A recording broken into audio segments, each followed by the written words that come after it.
Go.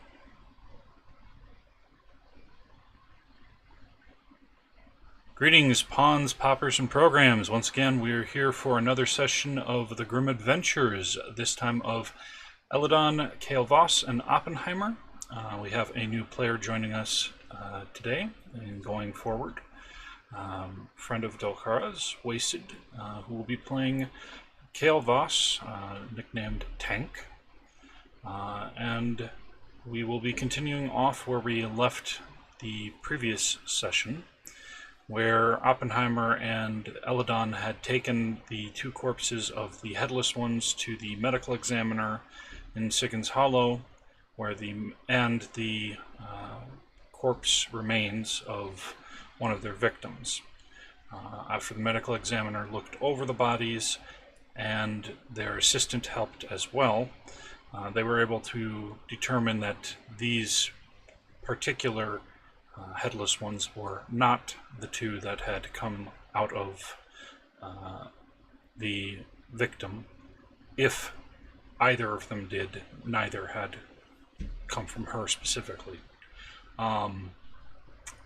The medical examiner's assistant, who would be taking over for them when they retire, as long as they stay with Sigyn's Hollow, Elidon had heard their voice, and later on, after they had left the township of Sigyn's Hollow, they realized that the reason their voice had seemed familiar is because it sounded exactly like one that they had heard from the underground lab where they had been experimented upon and trained as an assassin.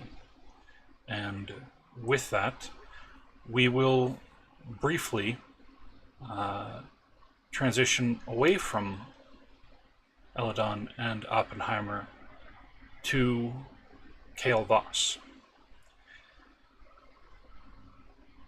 Kael Voss has been in this realm, on this world, for a matter of a few weeks, having appeared in an area that they are not used to, an area that is completely different from the sort of lands that they were used to in the Ash End. This is a world that has technology of seemingly a lower level than what they're used to, or at least commonly, and they ended up outside of Summersville, Nicholas County, West Virginia, where after a bit of interaction with the locals and dealing with their data burst transmission beacon going off and notifying local authorities, they were found by the Guild for Ruin Investigation and Management, G.R.I.M, which is the same organization that Oppenheimer and Elidon work for. Wasted. What would you say would have been the first things that you would be doing in the few hours immediately after arriving in a new world where you've been exiled to? I'd probably notice that my armor is probably low on power or something's wrong with it, so I can try and figure out how to fix said problem. Okay.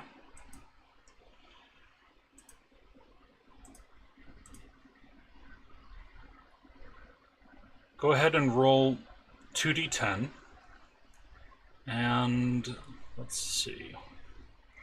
You have engineering, and I don't think you've got anything else that would specifically apply, but let me double check.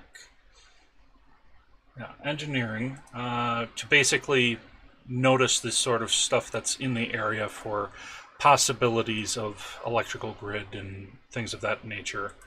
So roll 3d10 and keep the two highest.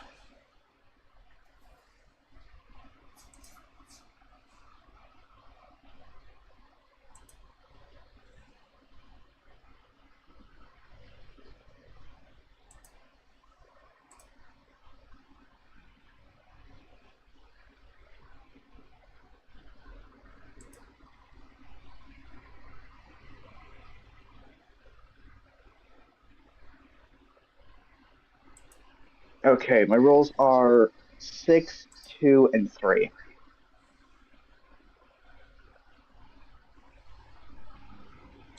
Okay. Then that would be a failure, but bonus. So the area that you have ended up in, you unfortunately are not able to notice any direct electrical grid or other infrastructure that you would immediately recognize. You're not in a spot outside of the city that you can see power lines or anything to that effect, which, even with their more primitive nature, is something that you would be able to understand their purpose. However, you do gain something of benefit in that the area that you're at least is enough of a clearing that your suit's solar system is able to passively start charging. So it will take time, but it can at least start refilling its batteries.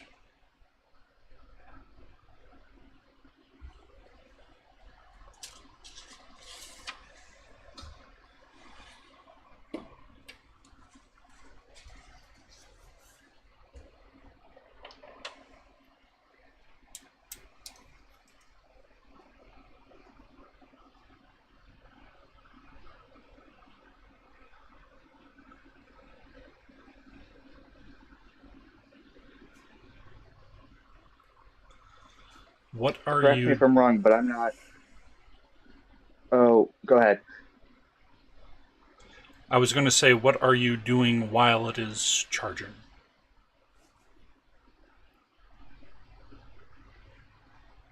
I guess I might as well get out of the suit, get some fresh air, explore without the suit. Not far from it, but at least generally near it. Okay. Are you looking for anything in particular or just stretching your legs? Stretching legs, taking in the scenery, seeing if I notice anything that I would say as caution. Okay.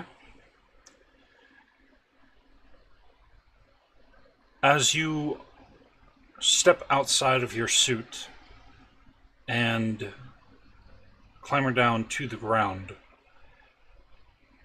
you definitely can notice a significant difference in this world versus the one that you had been on previously, in that the suit itself was designed to be functional in variable gravity, whereas your organic body is not quite as variable without specific training and preparation for it.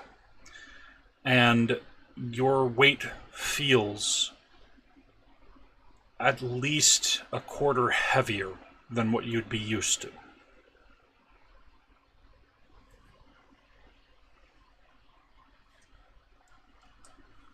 So not crushing, but definitely uncomfortable. Definitely uncomfortable, definitely a lot more strain on the joints and a lot more difficulty with, say, jumping or leaping. Air is going to be a little bit harder just because even your lungs and organs are being weighed down on. Until you acclimate to it, it will just mean it's going to be a lot more strain on your body and caloric intake necessary to eventually compensate for that, because it's working harder.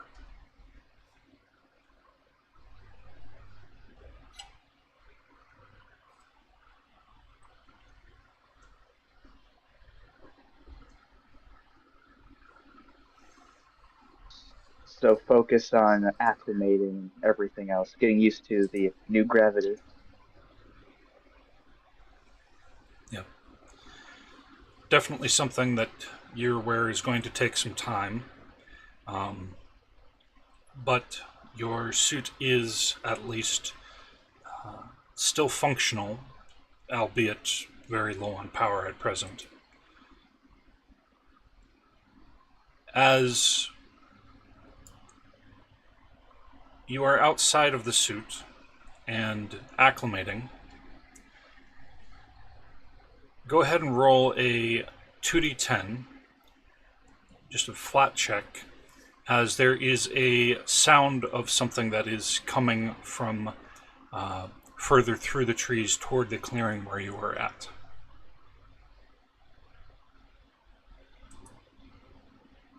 All right, I got myself a 9 and a 0. Okay, so that'd be 19, and you get +1 luck die.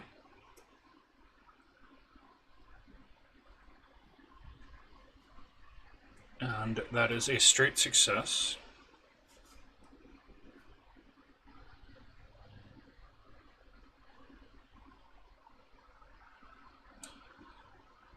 As you are listening and paying attention, you're not startled or taken unawares as bounding through the brush and shrubbery at the edge of the forest is a small four-legged creature which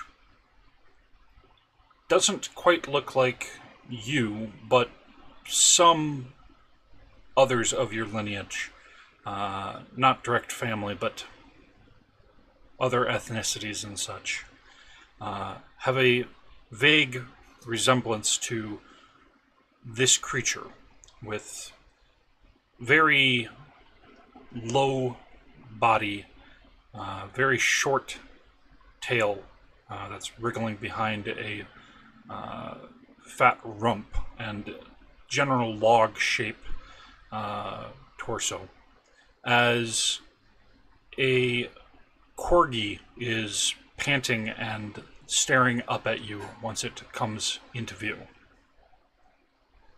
And you have not encountered any wild or pet dogs from your realm.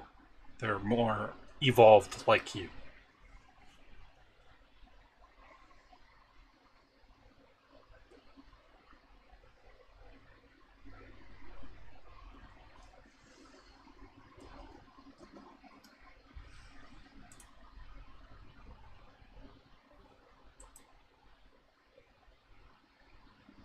It seems there's a technical difficulty. He got disconnected.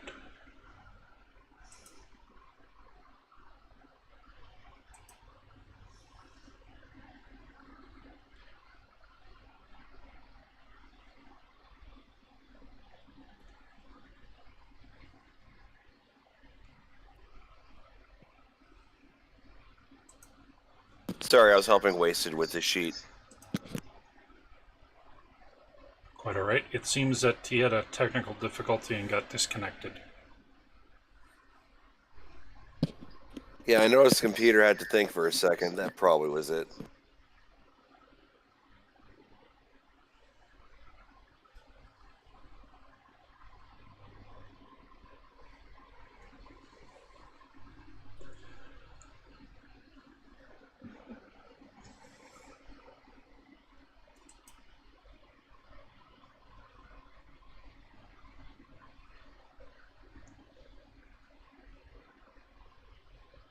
While we are waiting on him to be able to reconnect, Wolfie, Yes. What is Elidon doing or thinking at present, now that they're aware of why that woman's voice is familiar? I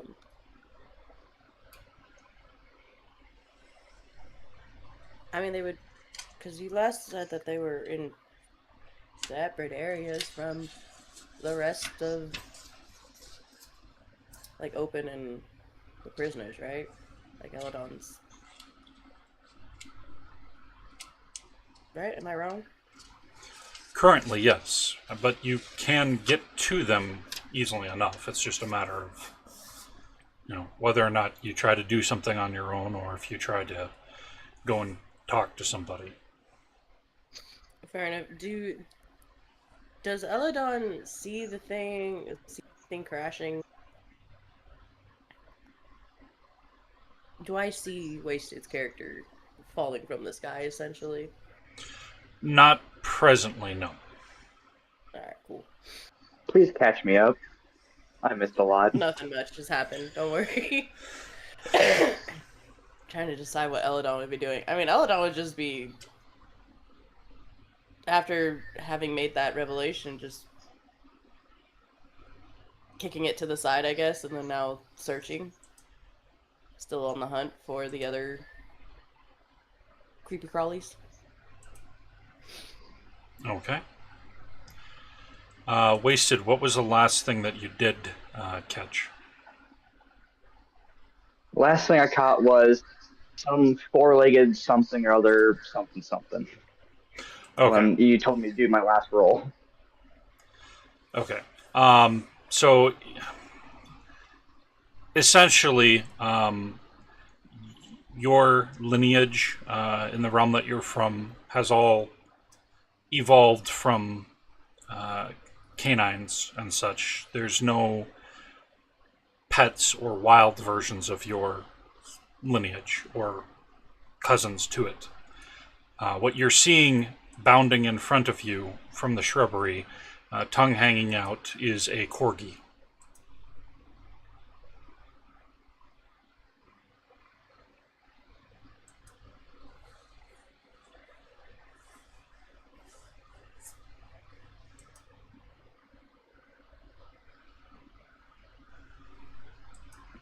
Of course, a corgi.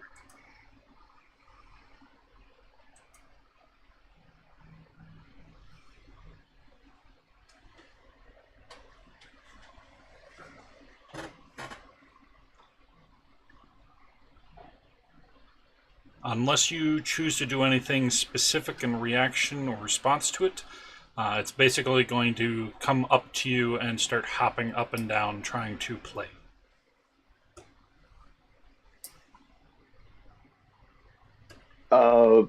Because of how heavy the gravity is, I'm going to feel threatened and I'm going to proceed to hop back into my armor and just chill within my armor. Okay.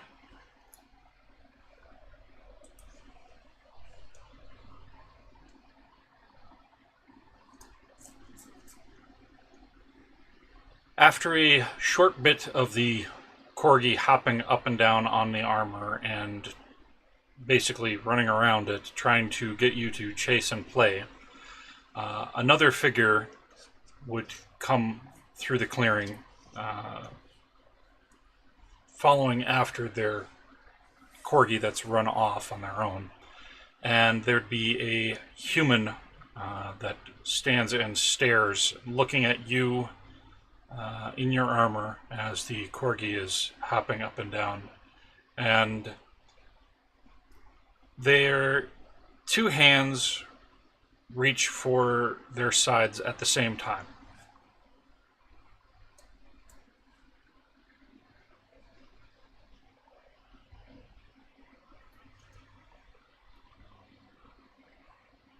Like to draw a weapon or as in confusion? Potentially. You don't know off the top of your head, just because you can't see something that is obvious as a weapon on their side.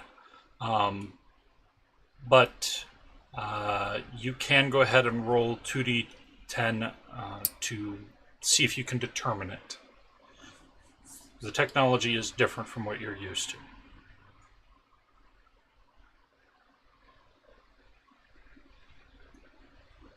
Seven and 6.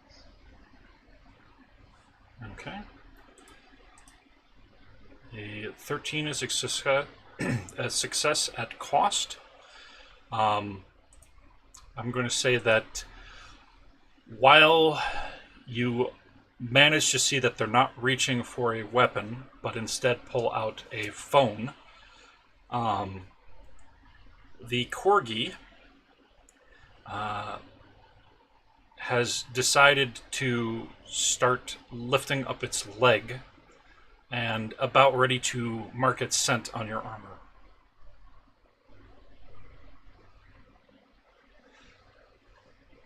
As the human is pulling out a phone, having double-checked which pockets that their phone was in, and pulled it out and start fiddling with it in front of you.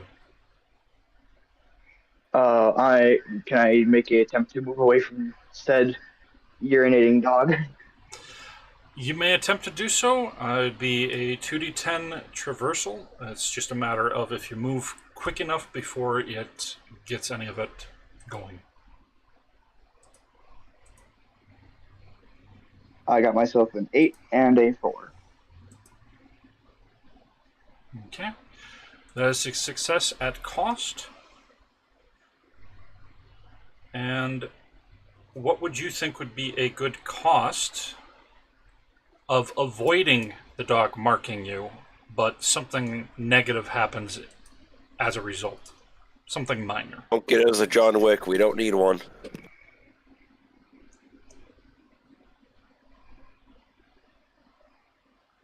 I'm probably gonna presume that I move back and then just like trip and fall into like some mud or something. Okay. So as you step away from the dog, indeed the ground is softer in a patch, and you fall prone, falling into some mud, and the human calls their corgi over after they finish urinating on the spot where you had been standing just moments before. As they pick up their corgi and have the cell phone pointed at you, recording, and start talking, and as you don't have enough power in your suit at present to pull yourself up out of the mud from the weight, you can either exit the suit or wait while it is continuing to charge.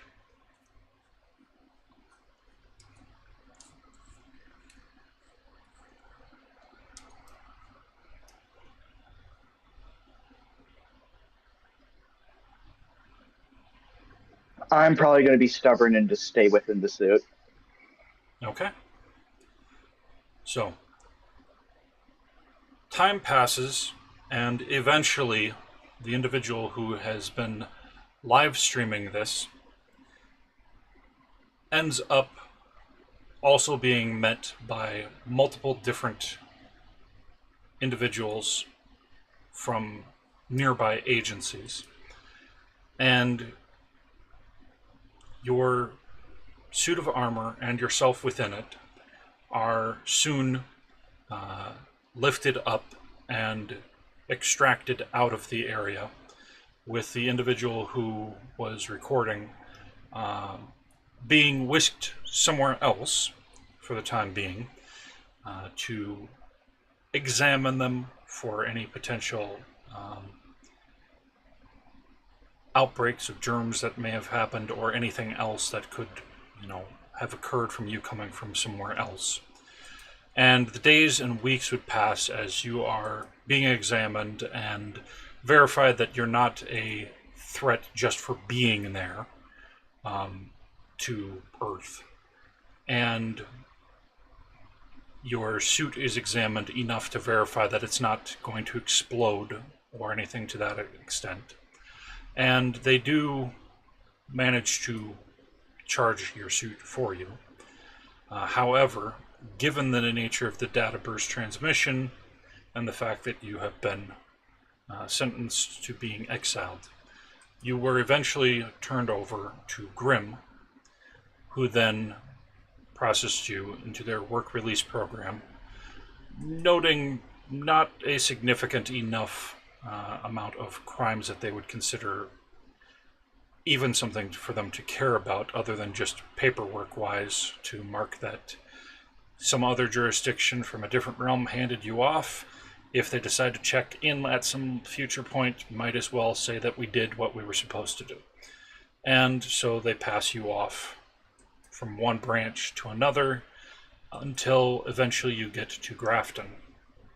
At Grafton, you are then set to be transferred to Oppenheimer's barn at a future point, but seeing as how there's already 3 agents that are needing to be heading in that direction, you're going to be traveling with them on the way. And they have, by this point, it being 2 weeks since your arrival, they have fully recharged your suit.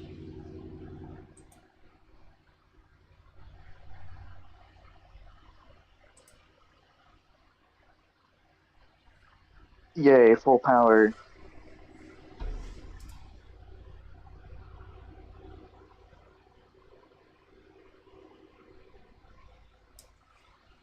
All right.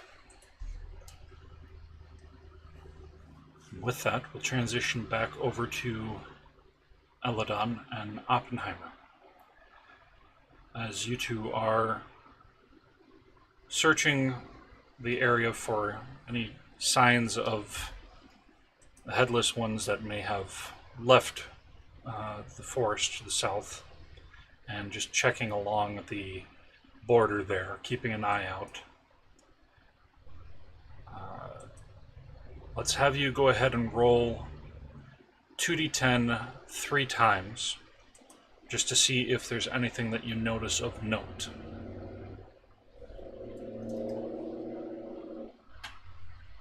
So 2d10 3 times, correct? Yes, as separate rolls, just to see time passing and what is being noticed.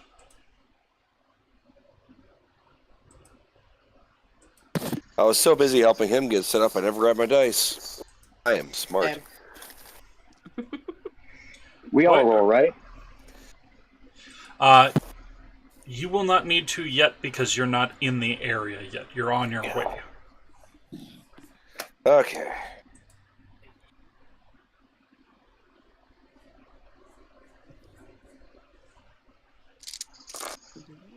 Okay, 3d10. 1, 2, 3. 3, 9, 4.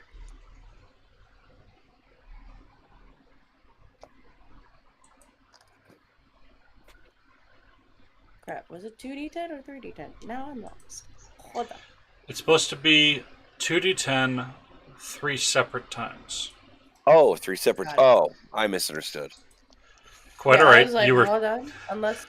you were also trying to remember where you had your dice and everything, so that's understandable. That's fair. Okay. First My roll is a first 9 and roll a is- 7. Okay, so that's My a first roll is a 16. 2 and a 6. Okay, and then the next one. I got a 1 and a 7, so I definitely gained another jinx dice. I got a 1 and a 10.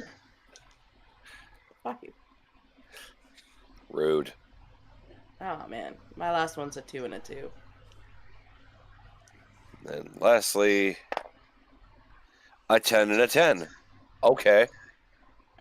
Alright, So how's it going over there for you? shut the fuck up.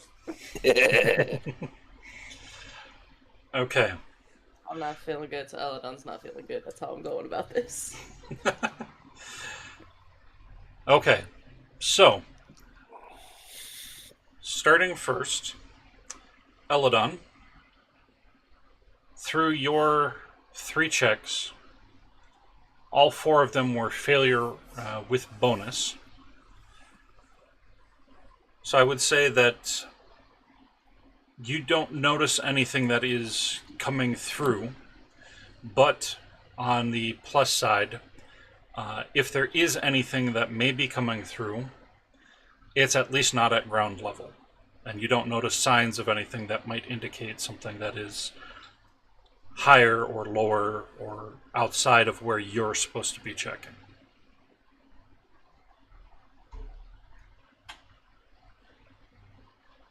So I don't see creepy crawlies. That's all I care for right now. I'm doing my job, guys. I'm failing at it, but I'm doing my job. It's not what we paid you to do, but you're still doing something. Look, I'm reminiscing, alright? I've figured out the codes. I just don't understand what it means yet. Okay. Alex just said leave the butterflies alone. Oppenheimer. Leave me alone. You have 2 straight successes and 1 success at cost. What kind of check is this? This is, you're checking a stretch of the highway and tree line for the possibility of the headless ones or something else coming up from the forest. Well, is there like a skill that we put points into, or is this just a general roll? In this particular case, this is just a general roll. Okay. Just simply because there's a variety of different things that are happening which could be positive or negative. It's not just observation of a particular type or in general. There's also nature and how the trees are moving, survival. That's just doing it as a general one. Usually, if you either don't have a skill that's applicable, or if there's too many skills that might be applicable, then it will be just the basic check. So in this case, it's not so much a guarantee that there is something for you to detect, but if there is, what would you see? So in this case, first, you do not see directly any of the headless ones coming through the forest. You do, however, see in a couple of spots where a couple of half-rotted and lightning-struck trees do seem to suddenly tip over. And there doesn't seem to be anything around them when this happens. Making notes in my little notebook.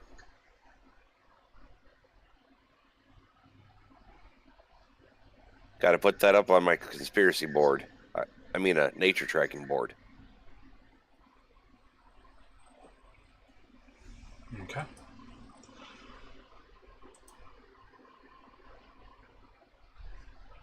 As the 2 of you have spent 3 hours watching the tree line and watching the highway itself, eventually you are able to note that there are a few horses that are coming from the highway heading in your direction at a slow pace. Far off distance will take them about half an hour at their current pace, but they don't seem to be in a hurry. Of the 3 that are in the front, Oppenheimer and Elidon do recognize Agent Holloway. Oppenheimer does recognize Agent Cassandra. The 3rd one, neither recognizes, and the 4th one appears to be a individual in sophisticated armor, riding on just a basic horse that doesn't have any sort of guild emblem or anything on it to signify that should anybody try to steal it, that they'd be facing the guild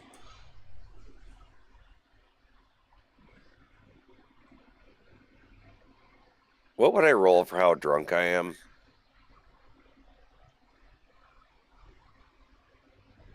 I would leave that to your choice, in that you came from the mortuary in Sigyn's Hollow, went back to the barn, told everybody what you've learned, and then went to patrol. So it's just a matter of how much would you have imbibed. I'm just gonna do a 2d10 and find out what the dice tell me. That is 18. So I'm probably handling it well, but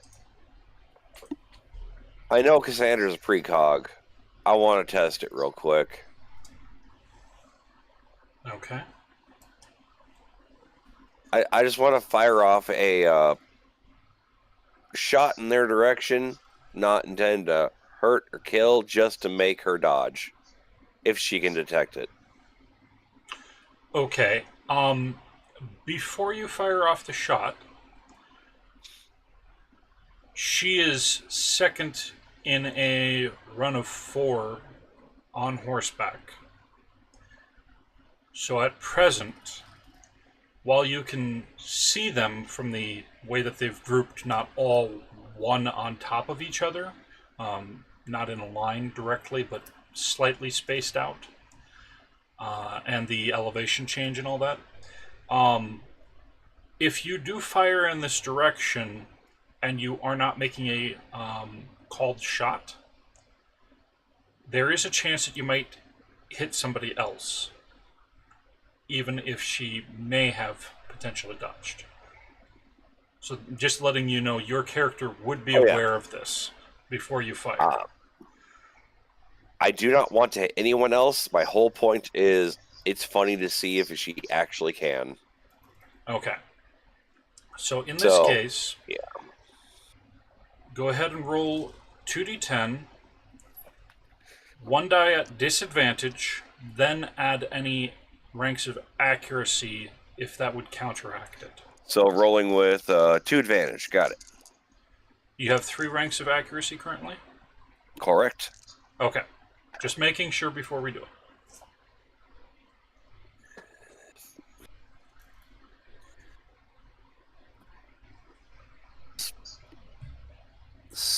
$16. Okay. 16 would be a straight success, so you do not hit anybody else, thankfully.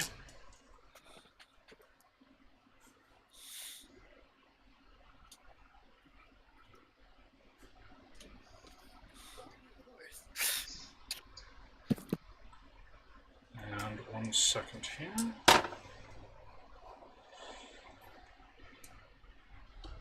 Like I said, the shot is not meant to hurt her. It's literally just my unique way of saying hello. Okay. Where specifically would you say is your general aim? Since you're aiming at her, but are you aiming upper body or more waist down? Not waist down, because that would scare a horse pretty bad. So, upper part, so it'll just harmlessly fly by, but it's still going to be alarming to have that happen, thus precog. Okay. As you fire the shot off, you can see from a distance as you are mid-lining it up and about to squeeze the trigger as Cassandra shifts in her saddle and is already pulling out her gun. The shot goes off and barely misses her shoulder. And that is a 15 on her shooting back at you. So it's a success with cost. She does not have as firm a seat in the saddle from leaning over to try and dodge, and grazes, managing to give you a mark, and yelps as she's grabbing hold of the reins and barding to keep herself from falling off the horse entirely. It's extraordinarily awkward and embarrassing, but she is at least not fallen and then being trampled over by the horse that Kael is on. All you would hear from my area is excited and laughing, hooting, and hollering about that was cool and holy shit, that was fucking awesome.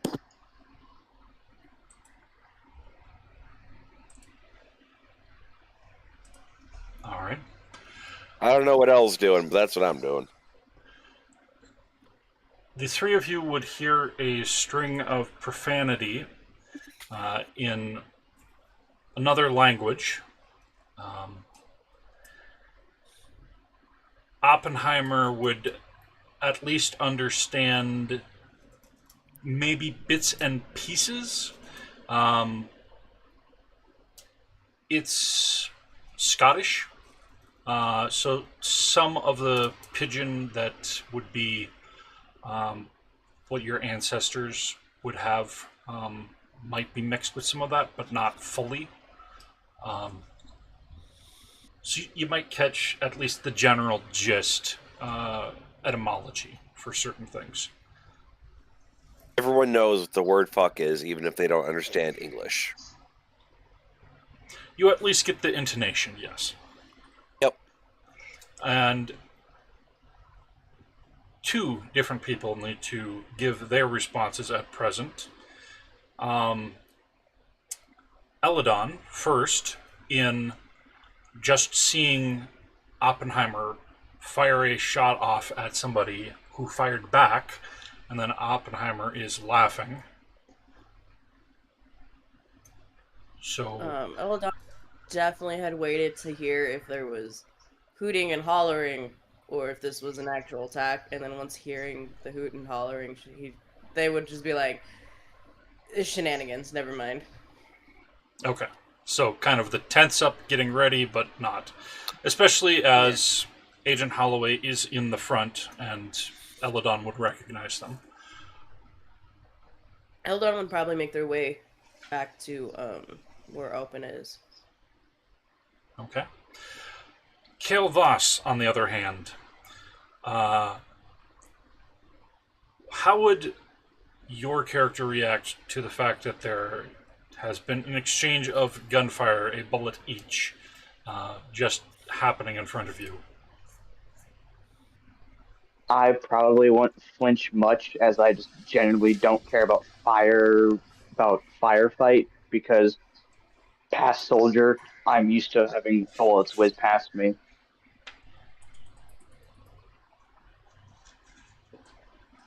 All right. So, that said, eventually, Agent Cassandra would get back up into her saddle properly and reload her gun, the missing bullet, so she's topped back up and putting it back in its holster. Then, looking at Oppenheimer again, squint of her eyes, and pulling it out again, keeping it near the holster but still out, as four horses and their riders eventually make it up to where Oppenheimer and Elidon have grouped back together. As they get there, all I say is, I told you, El, that one's one of them cognitive people. They have that powers. I proved it to you, too. Wasn't that cool? I think that was cool. As I'm clearly shining the moon here. Elidon just rolls their eyes, but goes to greet the one that they know. I'm still unfazed, for the most part.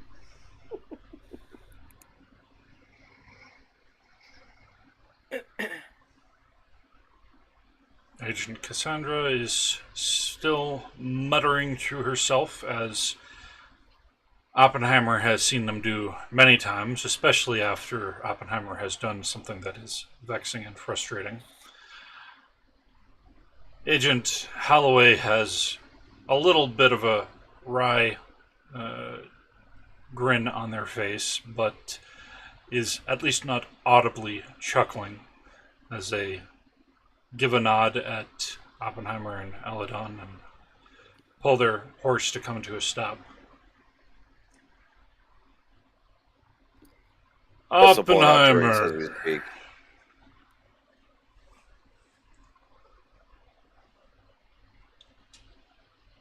Oppenheimer, I hear you've encountered some interesting beasts out in your woods. Yeah, head on over to the coroner. They got them dissected with a report. You can go check the body too. They're parasitic though.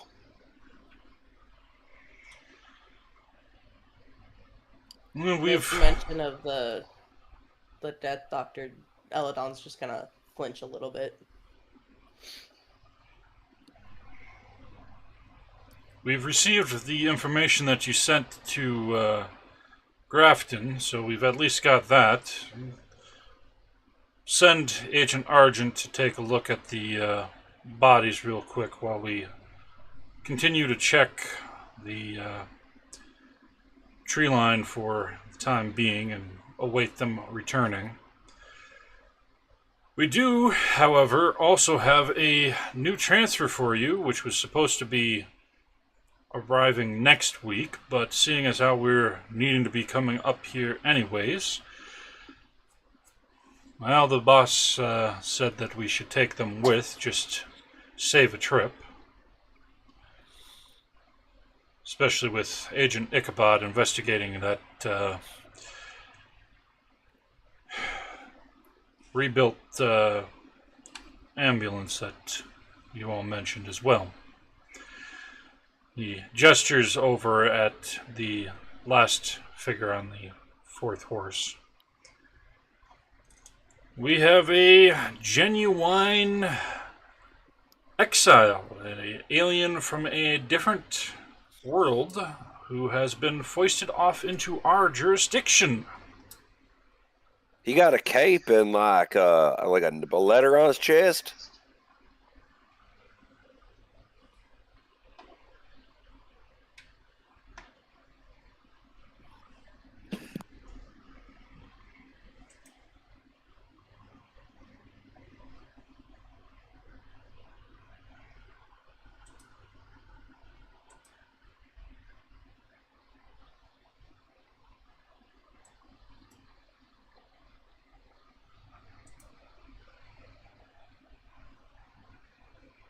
I'm not entirely certain what you're meaning by Bolero's chest. I was making a reference to Superman. Ah, okay. I just didn't know that particular word in my vocabulary, so I got the cape part.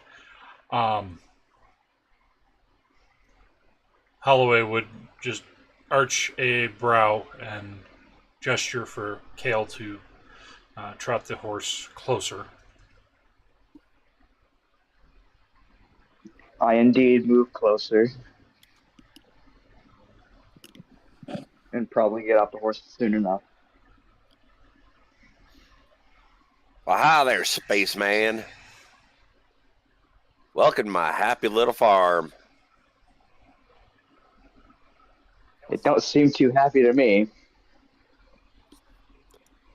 You'll grow into it. I'll give you the whole tour lecture later. I got to show the agents here some of my charts before I get to handling prisoners. Fine. I hold out a hearty, like a bigger flask, because you appear bigger. Here, something for the throat. Appreciated but denied.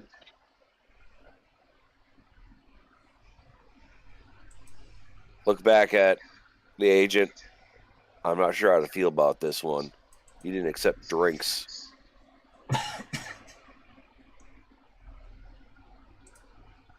Seems smart.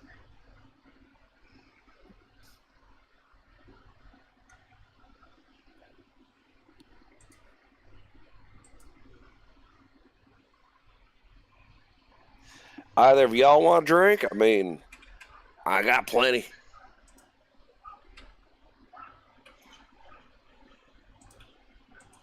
Elidon just goes to inspect the new person.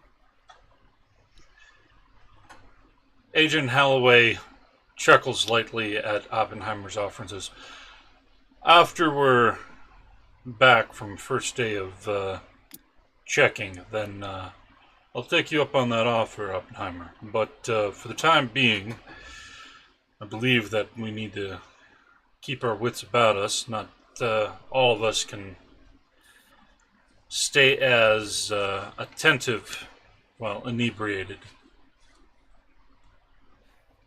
Call it really good genetics. I don't know what that means. Granny always says that.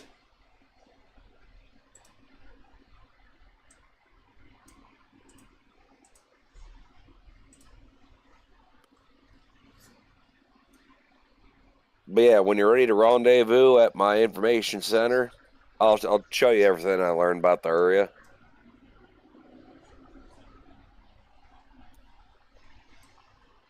Very well. I guess for me, I'll just roam around and explore. I guess also talk with Elidon a little bit, but very short.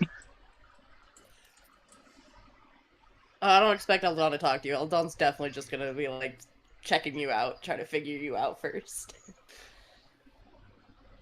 Metal Man, weird. Elidon's gotta do their thing. Put a Figure out sticker who on this their new back. person is.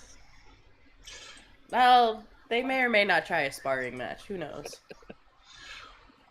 Currently, with Kael in their armor, they are taller than Oppenheimer. And taller than Agent Holloway.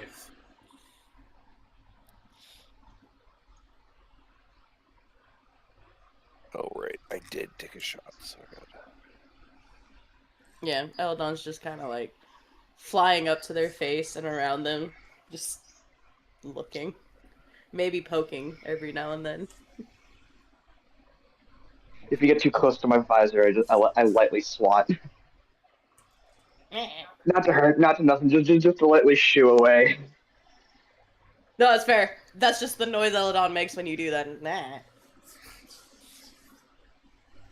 It keeps poking at your face. Just fuck with you.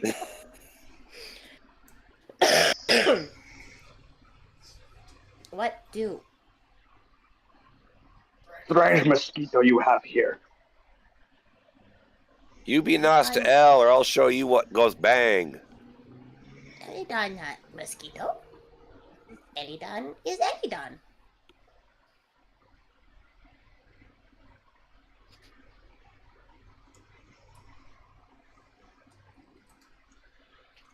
Agent Holloway would speak up after another chuckle and say, Tank, that there is Agent Oppenheimer and their partner, Elidon, the two agents that I told you would be dealing with your work release program until finish off the rest of your sentence and determine if you're going to be a G.R.I.M agent like the rest of us, or if you are going to go off to other opportunities.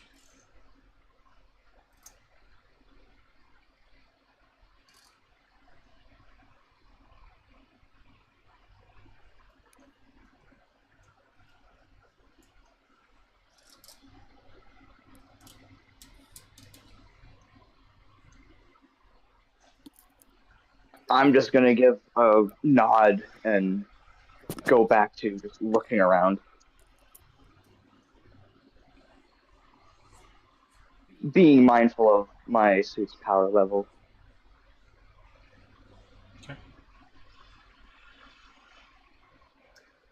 Agent Argent, if you would mind taking the trip over to the funerary home and get what information you can gather from there. Oppenheimer, if you can explain to Agent Cassandra and I what you can from our vantage on the tree line here.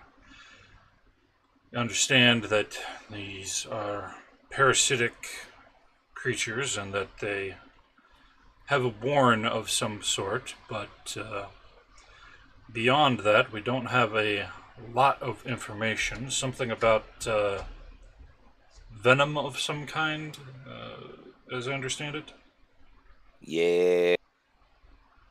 I noticed that because it bit a log and left some in there. Didn't seem healthy, but otherwise, they got some like real deep tunnel systems.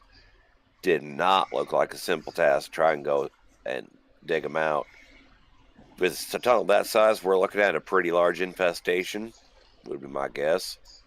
Can't say that I know a lot. I just noticed the local animal life has been acting weird. And, well, the fact that they're parasitic makes me want to have all the water sources that are headed, that connect to the town, all the food sources double checked. I ain't got the skills to detect parasites. I just make things that go bang.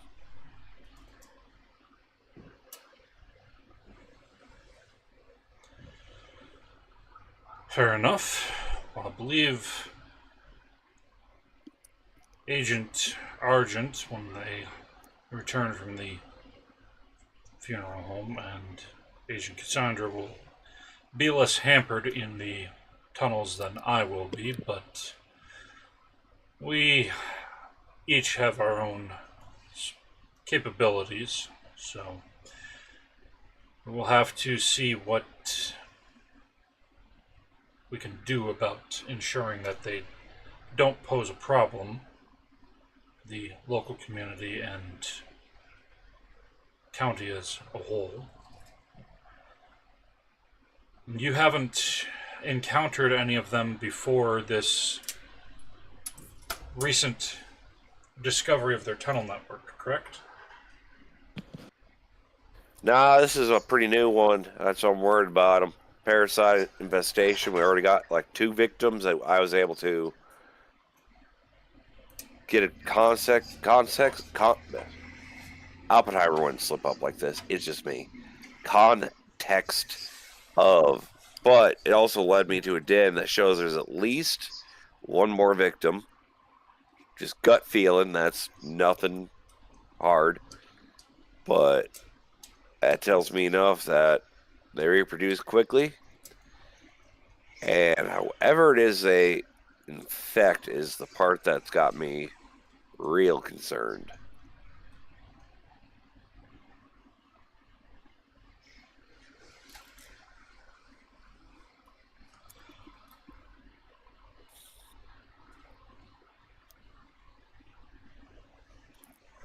Already told the local school and other related occupations effectively to not go into the woods just in case. I would like to have someone go out and inspect some of the town folk, random health inspections, but again, I ain't a doctor. I just make rubbing alcohol. Understandable, and unfortunately, the branch didn't have somebody for that specifically to send along with us at the same time, but they're trying to see who they can get to come as soon as possible. Hopefully, if we can deal with this tunnel network as quickly as possible, then there won't be as much risk, but with the possibility of who knows how far that they've spread before this more recent entrance, there's no way of really knowing without checking. Did the asking out a character, did the funeral home guide give us any insight that might tell us how they reproduce? He did say that from examining the corpse that was mutilated, not the 2 from the headless ones, they ate their way out from the inside, and that it appeared to be in the stomach area. That a lot of parasitic creatures do appear to, gestate in the stomach of other creatures. In terms of how long that they were there, any, chemical markers or anything like that that might, show themselves, the fact that they burst and ate their way out, there's no way to tell that specifically, in terms of like how long it takes or any sign that you would know it ahead of time. Just simply that the two that you brought in did not have any human remains in their digestive tract, and that her body was not old enough for them not to have something in there had they been the ones that ate their way out. So there's at least the two dead males, one or two that are infant or juvenile, and at least one female. That is their minimum estimate. According to coroner, we got at least one female, a juvenile, already killed 2 males, and it appears that as their form of leaving the host is eating the host. So they probably grow pretty quickly from all that nutrition.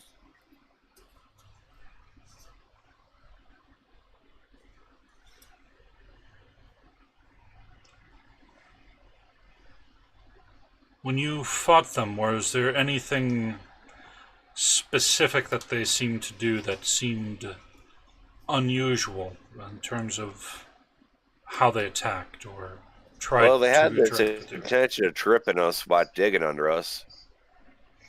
Very good diggers. That seems to be a tactic of theirs somehow.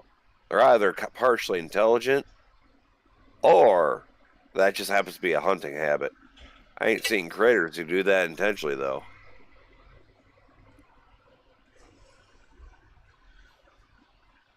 How quickly did they seem to be digging? Oh, enough that they could easily trip you with one, scoop, effectively. It almost got me doing that. El's the one over here who was a, combat genius compared to me. I just shoot things.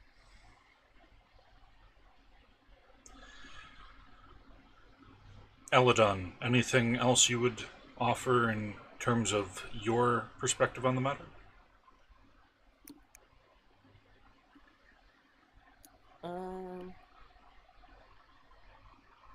Elidon definitely kind of puffs up their chest from being recognized for their greatness in the fight, but they just don't really say much. Fair enough. Tank, I know this is not your Earth, but on the off chance that perhaps these are creatures from your world or that you've encountered them before, do you know of any creatures that don't appear to have a head where a normal creature would have it, but rather a mouth in their torso?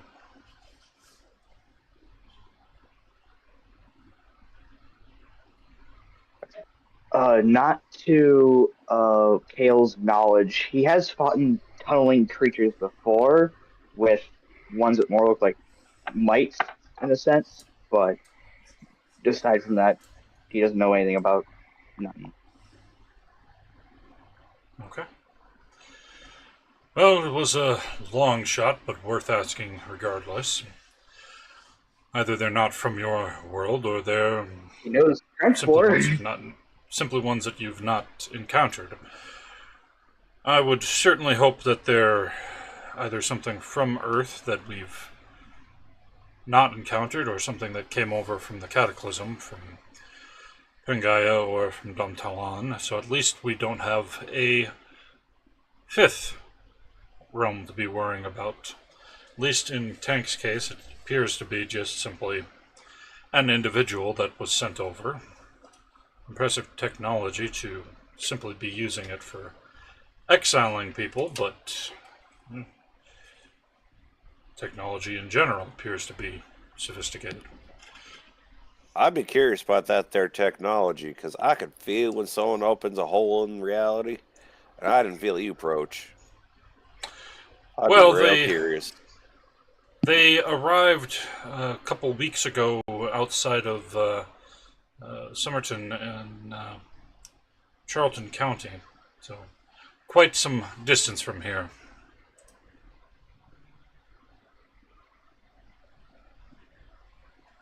Normally, like a guard would tell you, like, I'm doing a thing, get over it.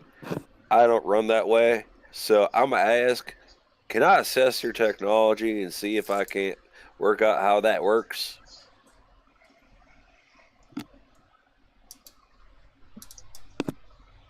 I nod, but I'm also very wary and not too thrilled about it. I will say also, Kael, you would know that while there may potentially be some energy signature residue from them shunting you over here, it definitely wasn't built into your suit or anything of technology that is directly accessible.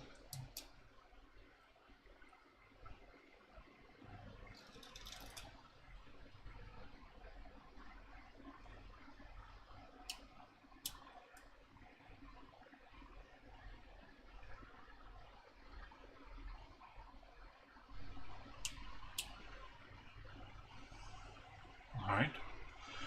Well, with that, Agent Argent is already on their way to the funeral home, and Agent Cassandra and Agent Holloway are watching the tree line, being on the safe side while waiting for other information. They would just simply ask for general information of approximately where you encountered the headless ones and the trail that you led along the way. The fact that there hasn't been any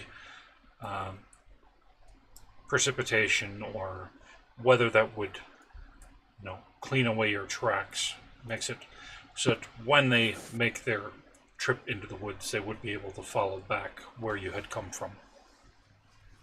I got a map I've been building with like all sorts of information about the areas.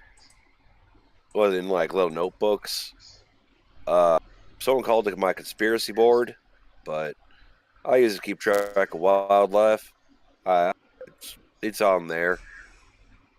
May not be the most accurate because I'm not the best, but I can work it through and it helps me keep track of things. Might help y'all. Just don't mess it up. Won't remember how to put it back together.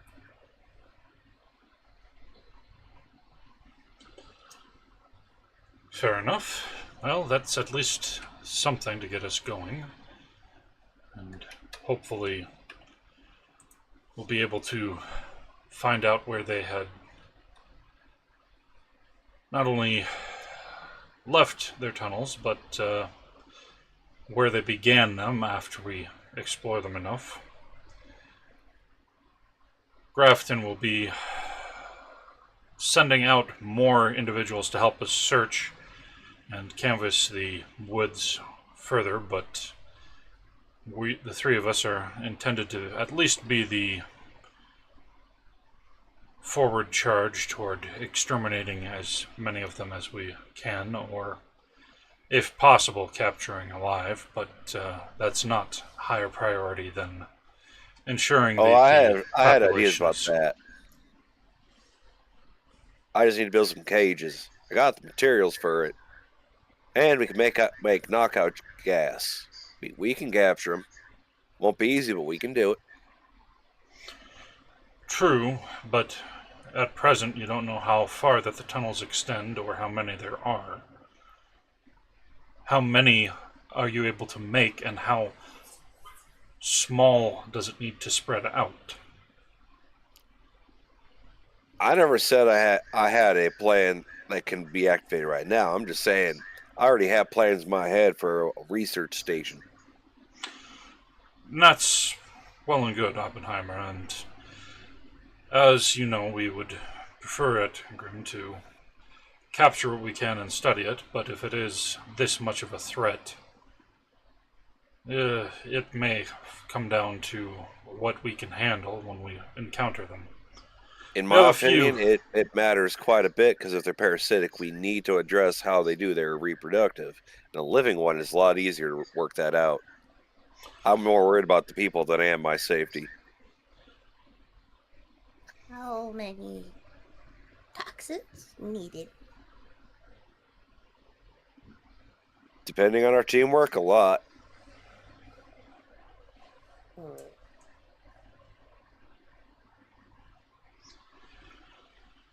I'd make few currently need help. And considering how tough these are, you and Twitchy can take care of making a really good one.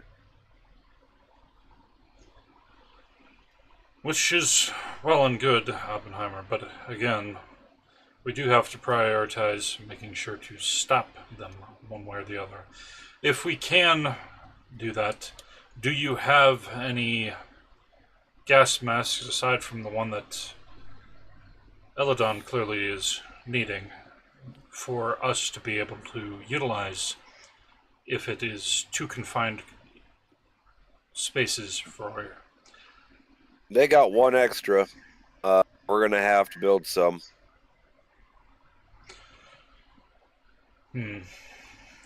Well, at least Agent Cassandra, if she is able to fit it, would be able to potentially react quick enough to set one off when it's necessary.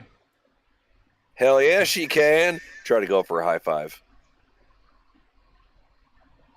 Are you trying to give Agent Holloway a high five or Agent Cassandra one? Agent Cassandra, because it's badass what she can do.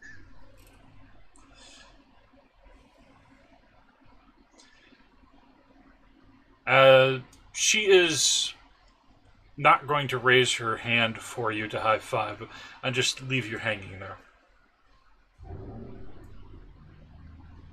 You get me a drink for how cold that was. Elidon like her.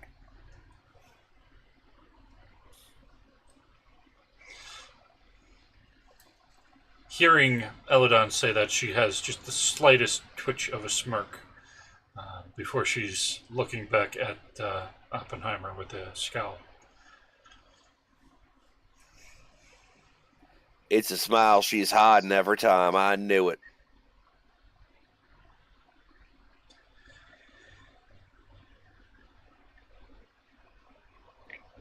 Is he always this drunk? Frequently. Shine of moon favorite. It's a family recipe.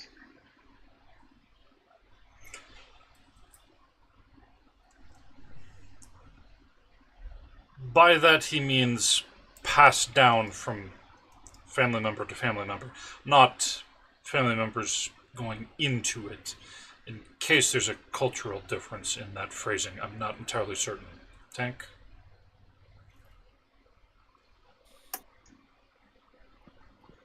We know of alcohol, we just don't make it very often because it's not good for us.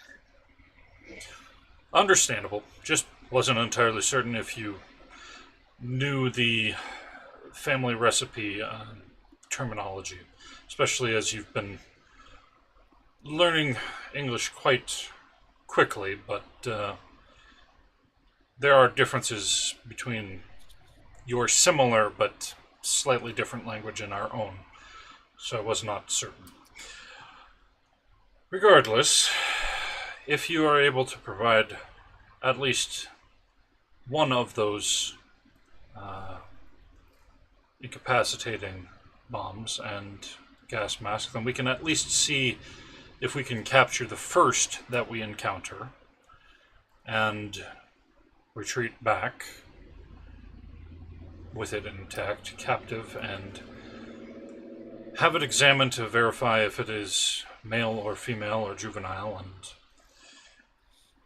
as long as you can build the cage in the meantime while we are trying to capture one.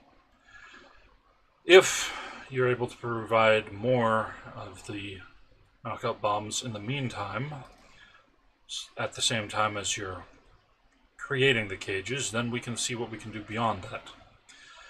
But if we bring back one and a second bomb is not ready, then we will have to make sure to either render unconscious through more forceful means, or if they are too dangerous, simply execute them. Fair enough. How big for bomb? Well, that depends, Elidon. Are you able to control the dispersal, or is it just simply going to go out in a large radius? I mean, if I make the grenade, you make the toxin, I could make the dispersal method. The smaller it is, the better. Agent Cassandra has fairly good aim in terms of being able to get it into their mouth, where they would presumably I probably hold be up where I got knocked shot. out. Yes, well, she wasn't aiming to kill, so... Nor was I, but long shot like that, I always respect it. Well, she doesn't smile, she does give a nod. At least at that. So, And make maybe 3 at a time? Maybe three 4. would be a good start. We could at least see how effective they are, and if we find out that one isn't sufficient enough, we can use a second one and know to use the third only to slow them down. But if one works, then there's a possibility of capturing 3. We will need some rope, as we have some, but it was more primarily in case we need to change elevation, not for the possibility of capturing some. I was thinking if the big fella knows how to smith, they could make some manacles. Well, manacles I would think would be difficult without knowing necessarily the size of the limbs that are going in them, and we don't know how large that they're going to be, whether they're juvenile, infant, or mature adult, or how large the female of the species would be until we encounter them. I'm sure you could at least give estimates for ones of the size that you are at, but if they're able to still bite and crash into things, I think that rope may be easier to hog-tie them rather than risking What about movement cable? or lashing out. Cable would be suitable. There's the possibility of them ripping their flesh to get free. But if they bleed themselves out in the process, it's not going to really be anything other than just a loss of a living specimen, in which case there is always the possibility of having to exterminate them anyways. Fresher corpse is at least a possibility if it's cable. I mean, like I- Anyone else turn invisible?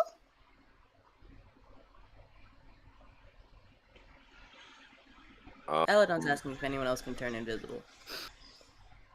out of character, I know Alex has shape-shifting into other people, but not necessarily invisible. That's not asking. He Then technically others. can... He technically, when he takes a semblance of a different lineage, as long as he has a sample from that lineage, or has previously had a sample from him, he technically can get all the abilities that are native to that lineage.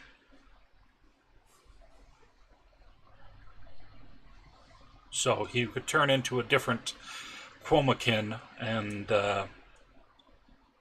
look either like Elidon or like another of Elidon's lineage and turn invisible as well. Would But that affect his gravity issue? that's an adaptation, not part of the lineage trait. So no, that would not. Okay.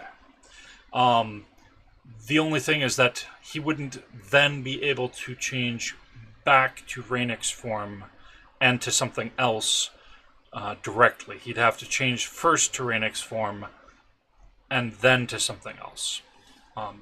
So he can't immediately switch to something to a third thing. Okay. That's cool as hell. I did not realize it was that versatile. Yeah, it's you have to have encountered something in order to gain it. So basically, you can't just look at a picture of a squirrel and turn into a squirrel. You'd have to actually have encountered it. Can work as long as there's,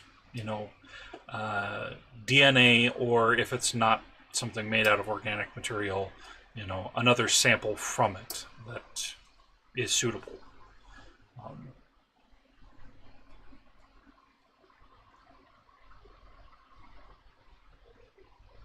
So I'm assuming that the other 3 who showed up also cannot turn invisible? Agent Argent has already went off to start heading to the funeral home to talk to the medical examiner. Agent Holloway does not specifically say if anybody can, except for to say that they cannot. They don't know if Agent Argent can, but considering that most of their capabilities seem to be around fire and smoke, they can at the very least obscure themselves, but he doesn't know their full capabilities. Agent Cassandra just shakes her head.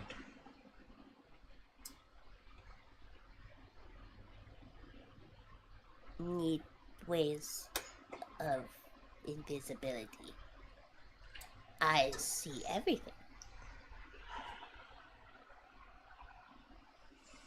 Oh yeah, you are a radar. No, I meant their eyes. The little creepy crawlers. Their eyes Oh, can see. yeah. I can't, but that's not what I was saying. I was meaning. Okay. As in Elidon's speech, their eyes, little creepy crawler eyes, can see everything. True, yeah. Because Elidon noticed that while fighting.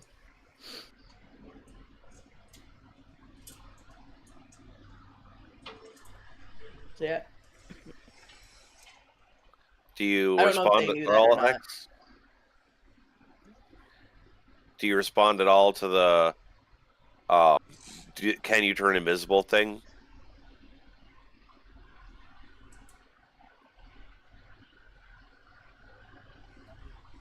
Wasted's dead. Hold on. He's got to revive himself. All right, new character time.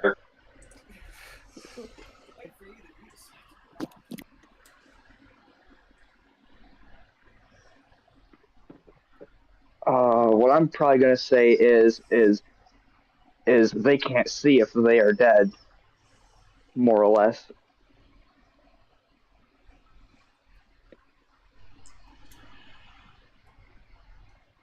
That is true, Tank, but we're considering the possibility of whether or not we can capture any, or if we can at least put them down before they notice us, in case they have some way of communicating without us knowing it. The tunnels will most likely be very dark, and even if we use a light for us to see or have capabilities to see without using a light, they would most likely be much more aware of their tunnels and how they twist and turn than we would.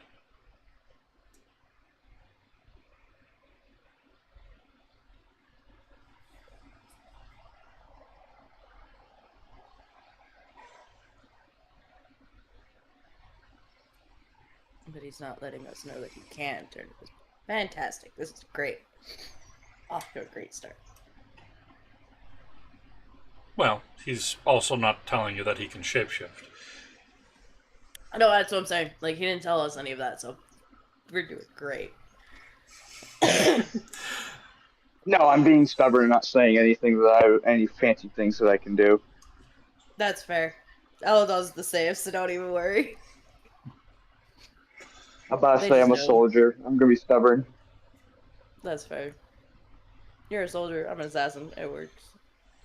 Yeah, and at present, Holloway, Agent Argent, and Agent Cassandra don't even know all in all what Tank can do. They just simply know that, hey, we were supposed to bring him along over to Oppenheimer because it's part of his work release program and seems pretty smart, and he's taller than me. And Agent Holloway is, over 7 feet tall. So, in the armor at least, they just know you're a really big dude.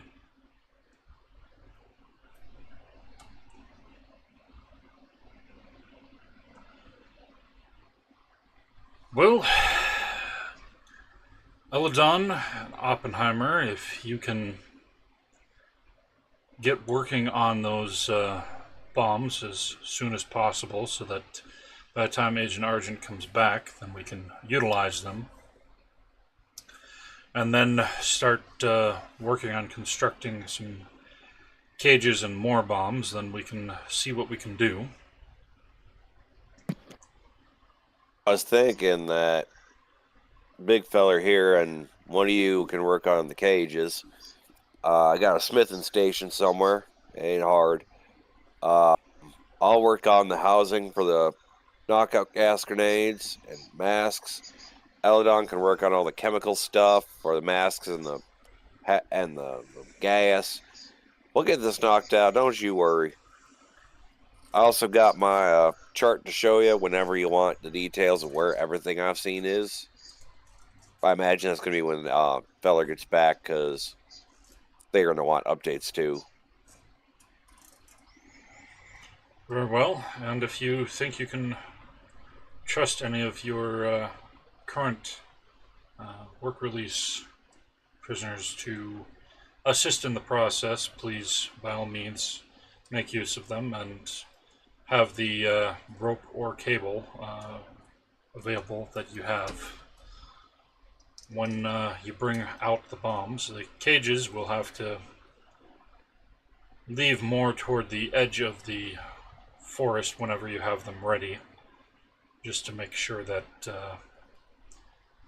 we don't try to drag them in and then backtrack when they try to run or anything of that nature. Yep, that means I gotta draw me a blueprint.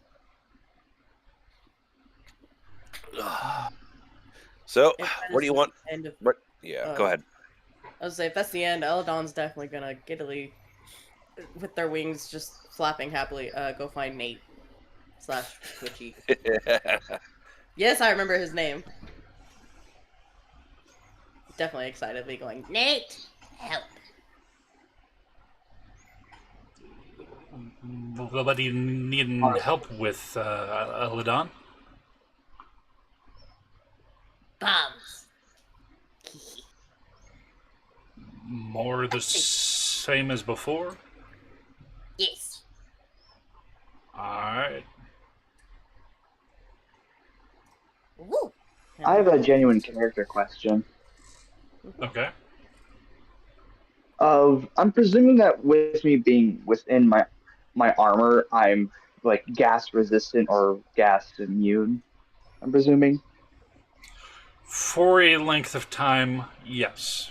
You just have to basically tell your armor to utilize that rather than just pulling through the regular atmosphere. It's more or less so that you don't waste it when you don't need to use it.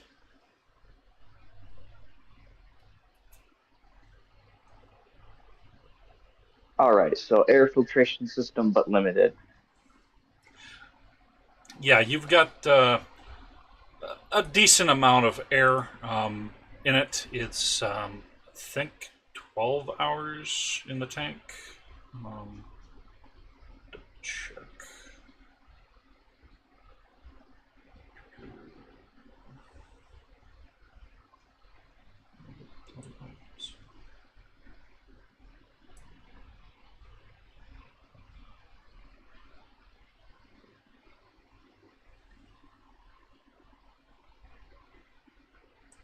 No, not 12 hours. An hour to hour and a half.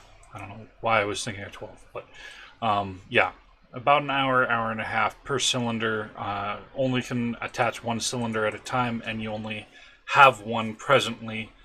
Elidon does know somebody where more can be purchased if you let Elidon know that, but you haven't thus far told anybody about that.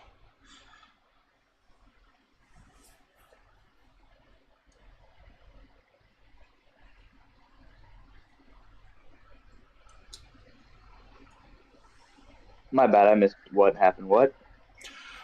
So the oxygen tank that you have can do an hour to an hour and a half before it will be empty. You can potentially, once Elidon knows that you are going to need more, Elidon can tell you where you can place orders to get more, since Elidon themselves now has a arrangement to get more ordered for themselves. However, the place that Elidon purchases them from, they already bought up the stock that was readily available. Fun.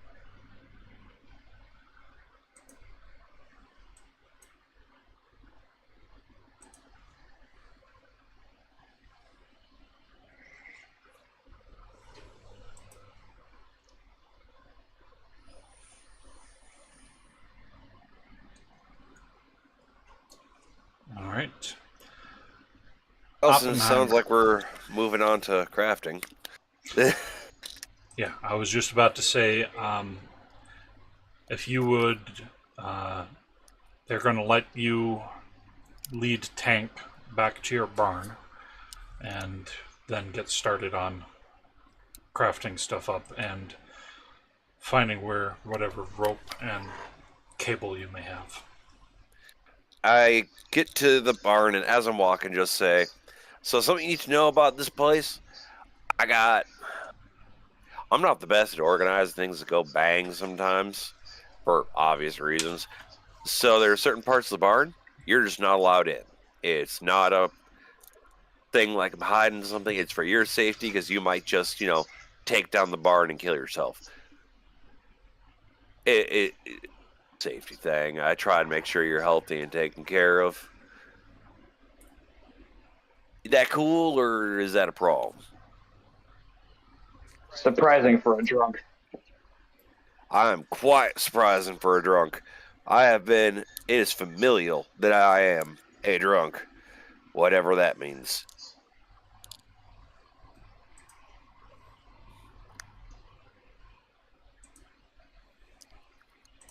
So what do you do? We have projects going. I'm probably going to move off into like more of a private area where no one's around me, no one can see me. I'm going to hop out my suit and then start cleaning my suit.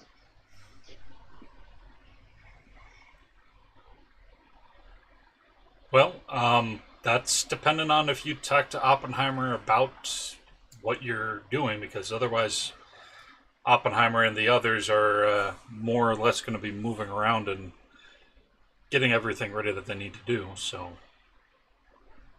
are you asking for? I'll probably let Oppenheimer know that I'm gonna be wanting privacy at the current moment.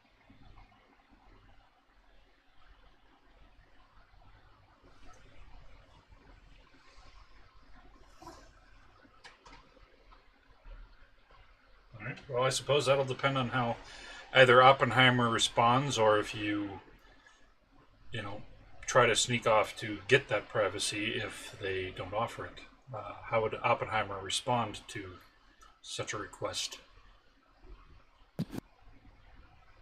For the sake of what I is, when you say you need privacy, I might need details of what you're doing for the safety of people around.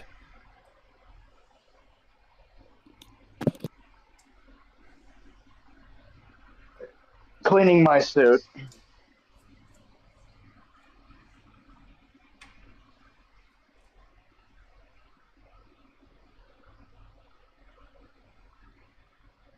Well, that's fair enough, but I will need to have at least someone supervising you just for the sake of you're not running, you're not, setting something up, it's whatever.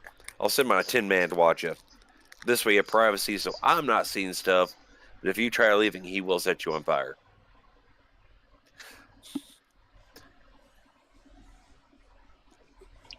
You are a rude drunk. Happy to be one. Do you at all explain what your Tin Man is to Tank? He didn't seem interested in asking, so I'm just gonna let Tin Man be Tin Man. All right. Because in character, I have a lot in my brain, a lot of blueprints, a lot of ideas, a lot of crafting. And in my head, I'm just trying to get him done with this cleaning so he can get to working. Because we got to get this done so we can capture them, research them, and effectively, I just don't have time for trying to, polish up a suit of armor. Fair enough. Well, I'm being understanding and kind to a prisoner, but I'm also not being you do whatever you want. Understandable. All right. While the two of you are making your way back to the barn, Elidon did fly off quickly and catch up with Nate to start working on the bombs. So, with that, we're going to have you make some checks to see how well you do on making some. Woo. So it'll be 2d10 plus applicable ranks for your attempt. Will this be engineering or crafting? Both can apply.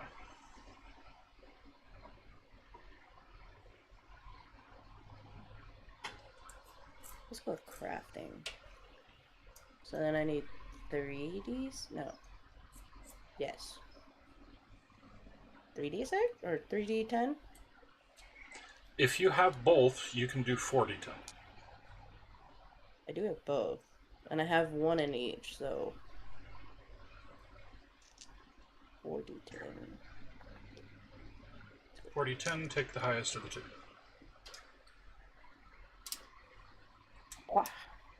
Ooh. I have a 10, a 6, and a 2 and a 2. I got one luck dice. Woo.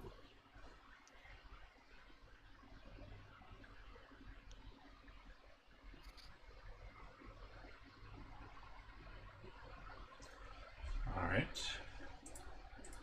And that comes up to straight success. Does that mean I'm adding 1 to both crafting and engineering, or just 1?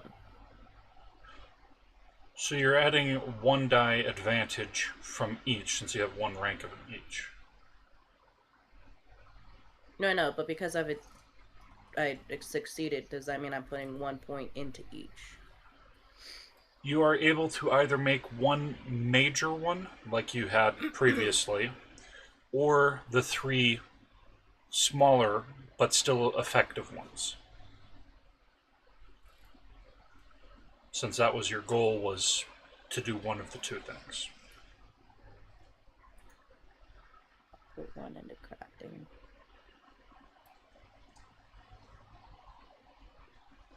Okay. Cool.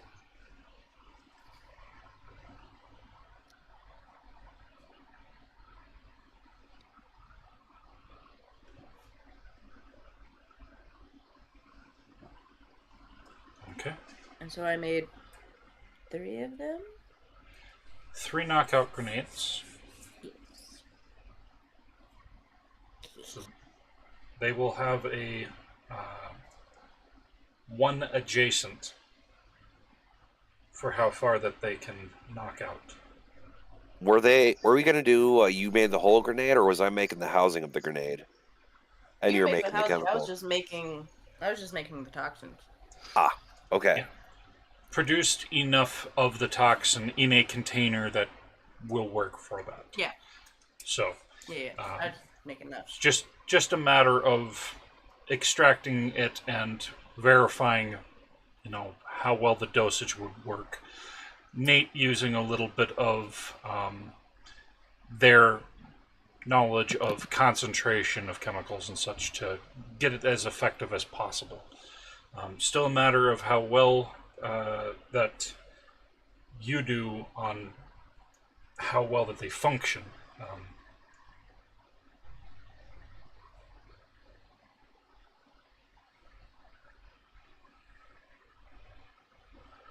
So,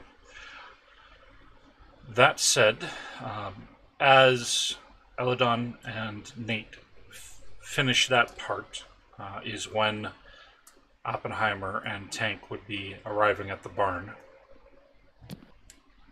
Would I have some form of I don't know, carrier pigeon style of call in town? Because wild magic bursts.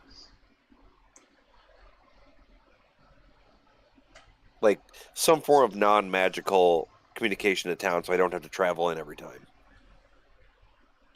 Are you meaning into Thornton, where your barn is, or to Siggens Hollow?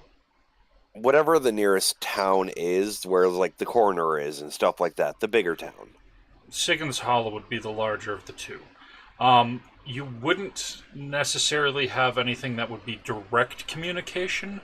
You would have effectively a flare gun that can shoot up if there's something very specific, like stay inside, basically, would be about the most that you can signal.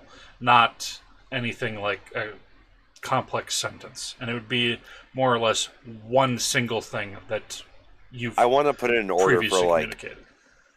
I want to put it in order for specific types of filter parts, lenses, all the parts that are harder to manufacture. Though I just want to get a bulk order of that so I can make masks, but I know that's going to take a minute to get, whether it's delivered or I go over and get it. And so I'm going to work on other tasks while that order is sent out. Yeah, something to that extent is not something that you'd be able to communicate in that particular regard. Through use of a flare gun. That is something that you'd have to go in person for, or that you'd have to get the Grafton branch to give you something like another one of those message stones to be able to place orders that way with the general store. And there's a town near me still, just small, right? Yeah, it's more or less that, it's a short walk or horse ride over. It doesn't take a lot of time, but it would mean needing to leave your barn, go over to it, wait for them to place the order for whatever they don't have in stock, and then, going back and forth. So I'm gonna.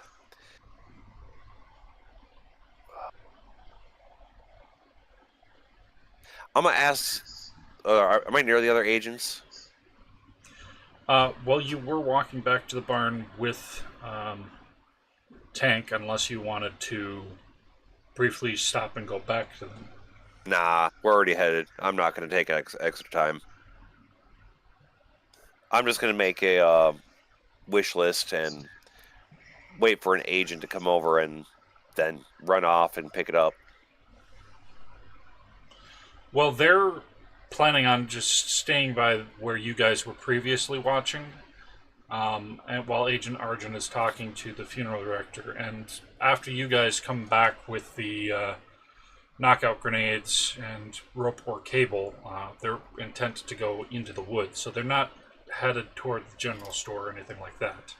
When you drop off those things, you could go to the general store and leave a list of things to, order for you automatically. But yeah, it would be needing to go over to the general store yourself with that list. Yep. I figured I had to try. Understandable. It's just that without radios and the general store itself not having something magical in it for placing orders, it's kind of a bit more limited. All right. So, as we get close, I just say there's other people here, good folk. They're working on breaking rocks, so they have room for a new building. Before you go cleaning, do you want to go meet them, or you want to just go get clean now? I'd prefer to get clean first. All right. Well, come over to insert part of barn here, but not in your armor. I don't need you knocking things around in my barn. It's not built for someone your size.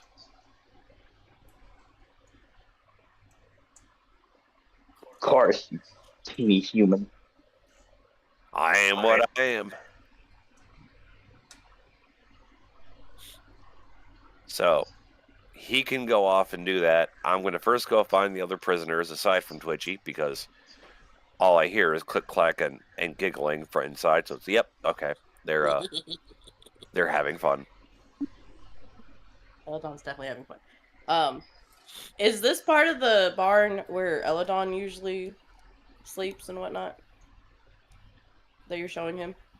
No, I'm showing him All right, to, like, where we have rope and cables, and, like, basically where we keep wrappable things. Gotcha. Okay.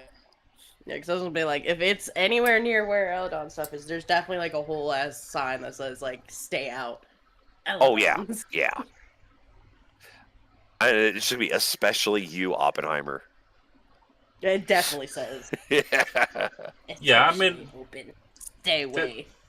There is a ladder that leads up to where Elidon's stuff is, so the signs would be more at ground level, but with how big that the armor is and such, it would definitely be noisy trying to climb up that way.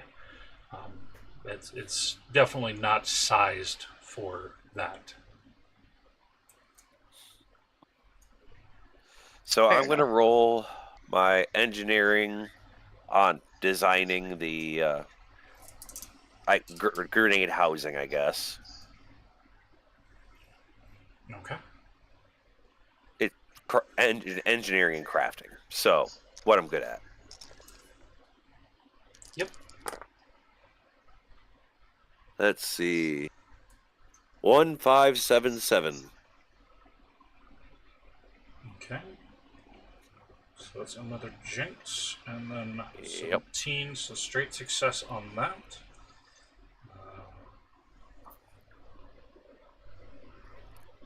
So, straight success. Go over here. Go to the engineering. Yeah. There. Just drawing a blueprint and then building it and just kind of shouting at you. How many? 3. We have 3. All right, we're making 3. All right. With that check, you are able to make them and not have any difficulty, and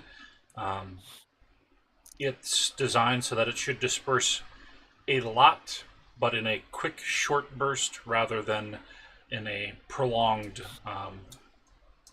burst that would spread it out very far. It still will hit a movement space and one space around it, but it should keep it at least for the most part right where it's meant to be primarily. I just walk over with that, or go ahead. That said, you do specifically have that particular design known now. So making that in the future, you both will know how to concentrate the venom for that size and how to make the dispersal system in that size, and in the future have one advantage for making that specific thing. I'm going to make a tap called Blueprints.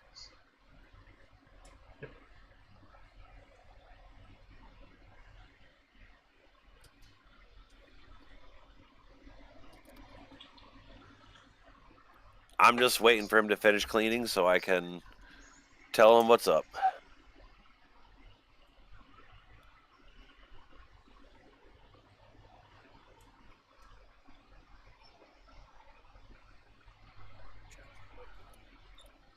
Well, ask him what to do, because you're cleaning.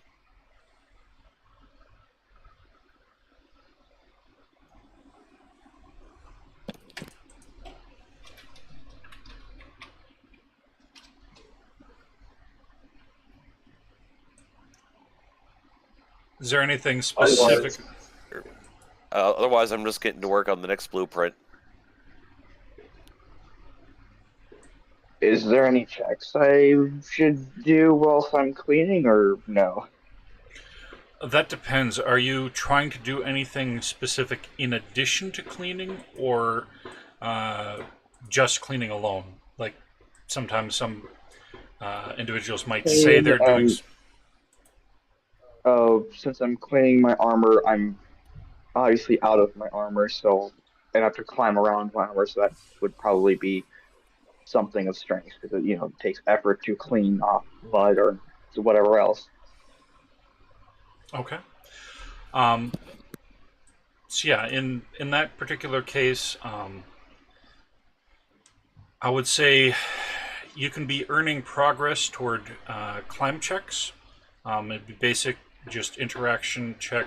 So it would be roll 2d10, and the progress you get from it would help with your climbing skill.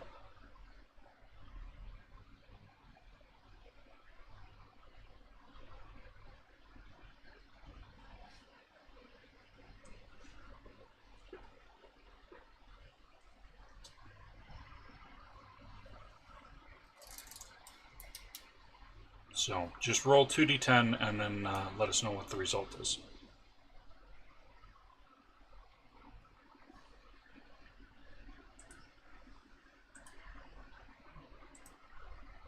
Nine and 8.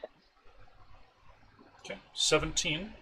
So you're going to get +2 progress for climb. And you are able to get the suit fully cleaned off without any difficulty in doing that.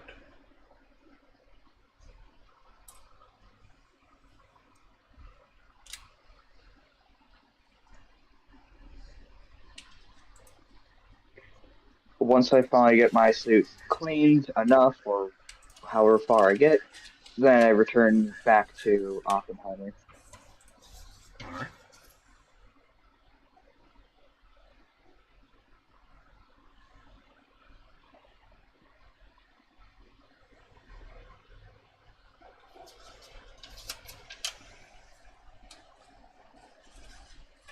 All right. After a short bit, then Tank meets back. You previously had said you wanted Tank to not go to a specific area in their armor due to its size. Yep. Is that where you were wanting Tank to meet back up with you, or just simply don't go in this area? I need him to look through my pile of tangleables to find cables and such, and then do his work on that, or he can work on the prison cell. But right now, because I haven't heard any skill sets from him, I'm giving him the basic you have no skills task. Okay. Unless he pipes up. So yeah, the tangleables are in the danger room. That said, would Kael Voss get out of their armor again to get rope and cable, or would they go over and find Oppenheimer to get a different task than that? Are they trying to hide what they look like out of the armor? The Basile, Kael is trying to hide his true self. He wants to be the big armor. So he keeps the inner fox hidden. Oh yeah, what was the reaction to Tin Man watching you? Because I did say someone will be watching you, but for your privacy, I won't. Yeah. Tin Man in particular, as Kael Voss would see, is basically a conglomeration of an old arcane droid and a moonshine still built together as a robot with 3 legs, 3 arms, and multiple spigots for different concentrations of different types of alcohol that it is able to make simultaneously, with multiple eyes that are red and glowing. When I was cleaning, I basically hide myself into a corner just enough where the where the robot couldn't see me, but he knew that I couldn't go anywhere else.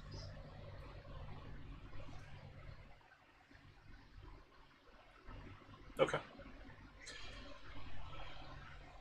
That's up to Tin Man how he interprets my make sure, keep an eye on him and don't let him escape. So, Would you yeah. emphasize the word eye on or escape? I'm going to roll 2d10. The clear one is eye, the darker one is escape. Whoever rolls higher is a 1. Clear one was eye, so eye. Okay. Um, I rolled a 10. Does that still count? it's a decision die, so in this case, it doesn't give you anything for that. Oh. That said, I don't believe that Tin Man has anything for stealth, correct? No. He is a walking still that clanks. Okay. Go ahead and roll 2d10. This is just Tin Man trying to basically peek around the corner, since they know at least that they can't escape, but they're trying to 13. do what you said. 6, 7. Okay. So that is a success. I agree with you, Wasted. Well, I mean, it is the roll result, but regardless, yeah, Tin Man is able to at least see the armor and verify that there is no way out from there, and I would say that there's going to be parts that Kael Voss might have part of their body seen, as they have to get into and out of the suit to turn it to clean different parts that they want to access, while keeping the majority of the suit blocked from view. So it doesn't see you fully, but it at least understands the concept of you're smaller. And Tin Man doesn't exactly have motions, so it's more just kind of programmed. Hey, look, information logged. Yeah, and since Oppenheimer, would you have said that to Tin Man with Kael Voss in front of it, or would you say that's separate? Oh, I openly said I'm sending my Tin Man to watch it just for safety reasons. Right, I meant the specific phrasing. Oh yeah, I am not a good liar. I am. Oh, okay. I'm that kind of drunk honest. Okay, so Oppenheimer didn't say anything about report back to me, or, No. tell me how it goes, anything like that. So Kael Voss would at least know it's trying to keep an eye on and make sure he doesn't escape, but he didn't tell it to, do anything beyond that.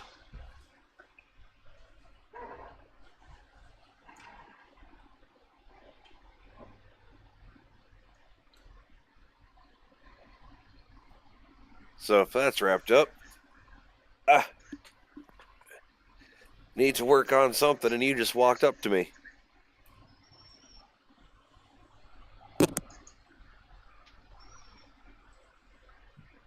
Last time I checked, the quote unquote tangle box or whatever, it's in a place where I can't really fit into, correct?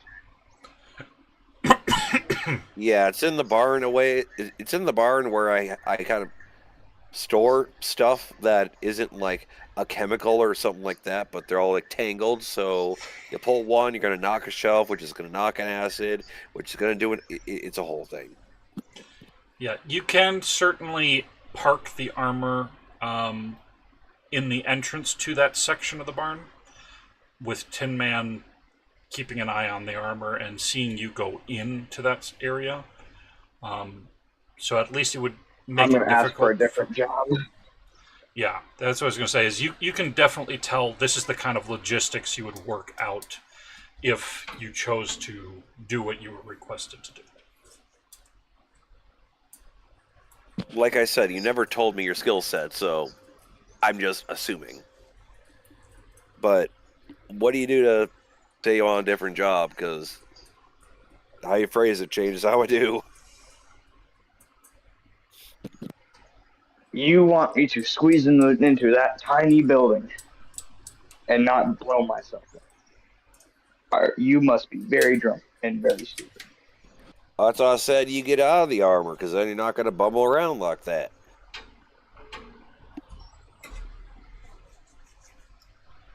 No, I don't. Yes, but the armor has things that hook on things.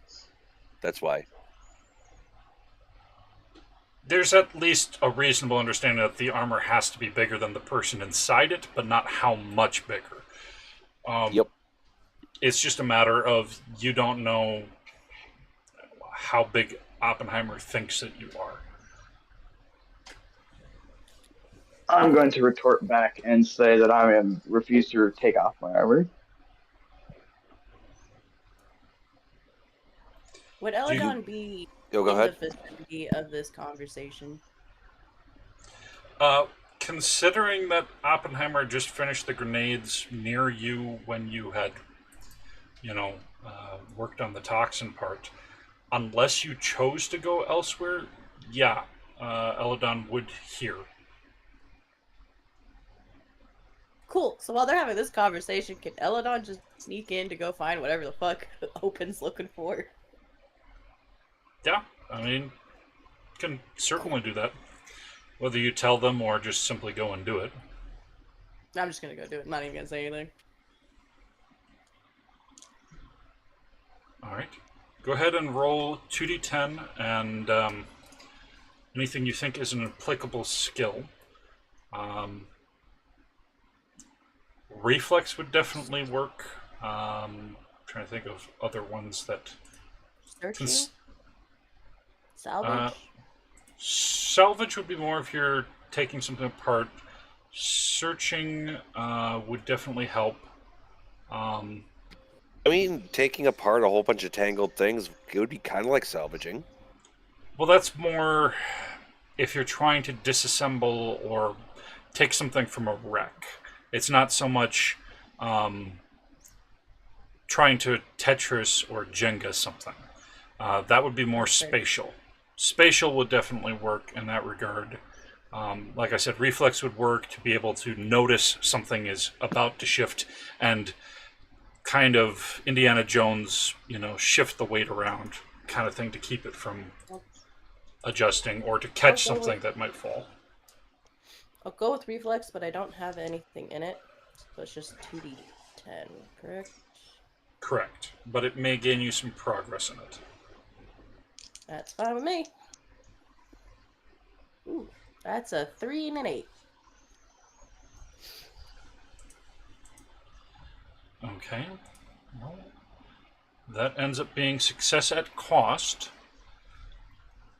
So, what do you think would be a sufficient cost in this case? Would Elidon get banged by something that they didn't catch in time, or something fall and potentially break or make a loud noise, or what happens that causes that cost? Something definitely made noise. Okay.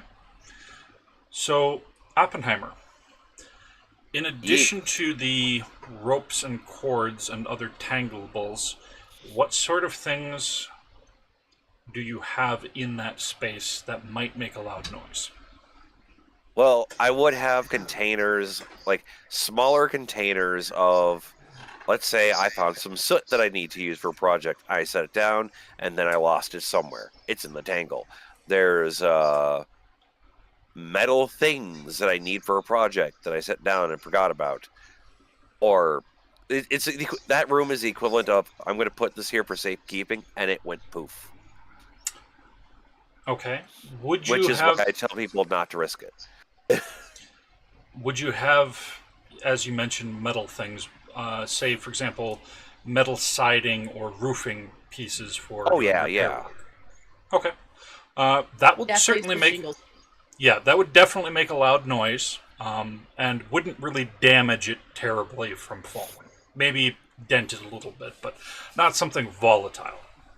So, I was just imagining you like a gong falling and landing on your head.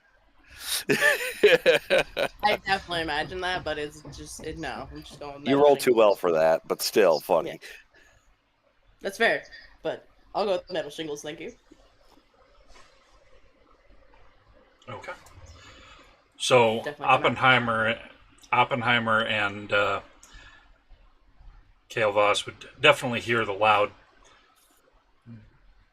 vibrating, bashing sound of the shingle as it falls and makes a sound like a warbling of, soft thunder I just in a whip my head distance. around and immediately check just in case I need to like Definitely defuse a hearing bomb. L.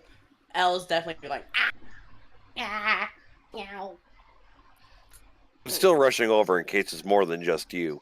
Poke my head in and just ha. Got just shows what they got. it. All right, put on the pile for them. The cable. Work it on the prison next. Hey, big guy, do you know about building prisons?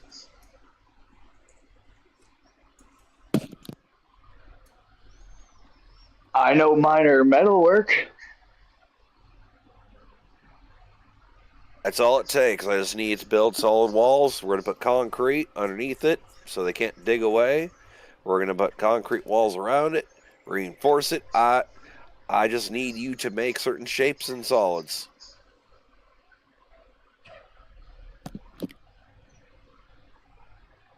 I can try. I have blind confidence in you. Let's see what you can do.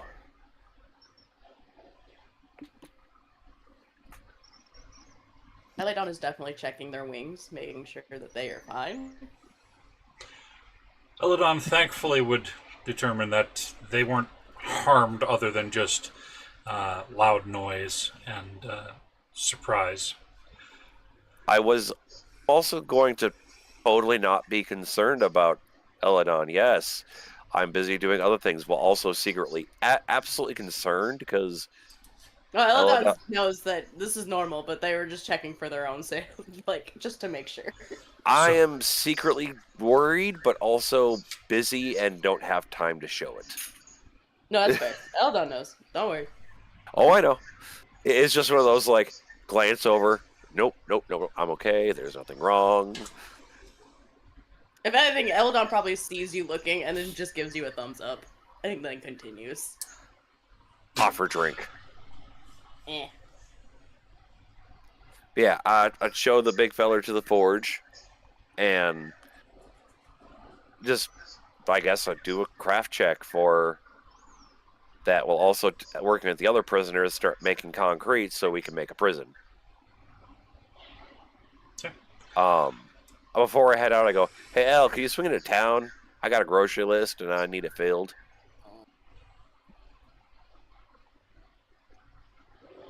bring Nate? Yeah, go ahead. Yeah. Handle is basically Hello. what's required to make gas masks. Woo! Just Okay. all the parts I don't personally have or can't, like, mold glass with.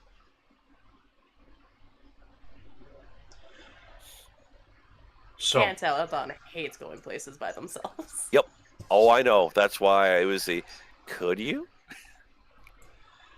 Elidon, you would have enough rope and cable that they would have enough to hog tie to if they can manage to do so successfully. There's definitely more rope and cable somewhere in the room. It's just it would take more time to potentially do that, and you've only got 3 knockout grenades right now, regardless. So, Yeah, Elidon will just go down to town. okay. And seeing as how you are taking Nate with, are you going to fly quickly or just around their same speed or walk? I was actually gonna let them ride Night Gloom, and then Elidon's gonna fly with them. Okay. That way we can get there quicker and back. Fair enough. All right. And while they are on their route, Oppenheimer and Kael Voss, are you working together on the same project or on 2 separate ones at present? I believe we're working on the same project. Okay. Partly so I can see his skill, partly so we can do better, because my human has coordination up to 2 dice when helping.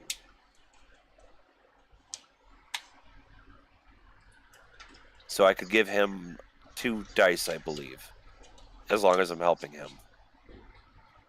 Correct. And you would ordinarily give 1 advantage as a result. Okay. So I get 2 advantage instead. Right.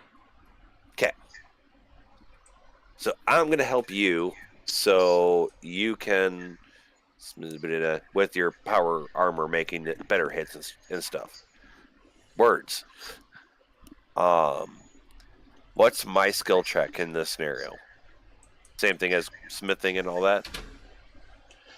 Just depends on what you're making it out of. If you're doing it out of all metal, then smithing would definitely work. If you're doing it, like you said, out of concrete, I would say engineering would help with making sure that the framing is put up with the timbers to get the sides, then the floor, and whether or not you use rebar or not.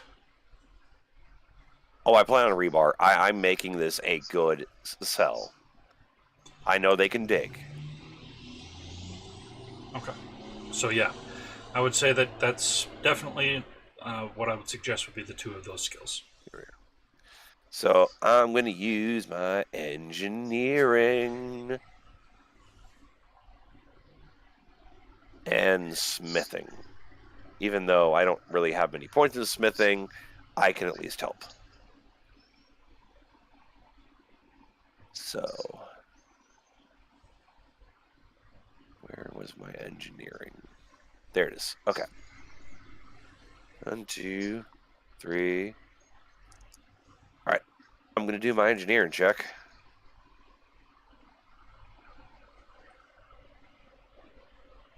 I want this to go well, so I'm going to spend a luck die. Okay. So in that particular case, because you have a second person helping out, how many ranks of engineering do you have? 1. 1. Okay. Then you'd be rolling the 4d10, keep 2 highest, plus the luck as normal. Then. Oh, I only rolled 3. So the 4 makes 15. The 4th dice makes 15. So 3, 4, 6, 9 without having to spend luck dice. Right. That's what I was saying before. When you're directly helping somebody and you 2 are helping each other, you get 1 automatically on that. Okay. Cool. So I got 15. I will leave him to his whatever roll. So how many am I rolling exactly? Let me check your skill list real quick. I have 1 in smithing, 10 in progress, and then 1 in engineering, 10 in progress. So both 1 and 10 in both engineering and smithing. Okay, so you Is would the progress, not the rank. Yeah, the rank is how many die you have at advantage. So you'd already have the 4d10, keep the 2 highest. If you choose to roll a luck die or a different die, you'd get advantage on that die as well. You don't have to, but because of the fact that you're helping each other, you would actually get up to 2 luck or other die at advantage because of how him being human works. Alright, so I got myself a 9, a 5, a 0, and a 4. High roller, dang. Okay, so 19, that would be a straight success. Oppenheimer's was a slight cost, so I'm going to say that the cost is just simply going to have to go into the rebar. You're working together, able to make a cell, but you're going to need to purchase more rebar when this is done. The cell is large enough that it could potentially fit 3 of the size that you had encountered.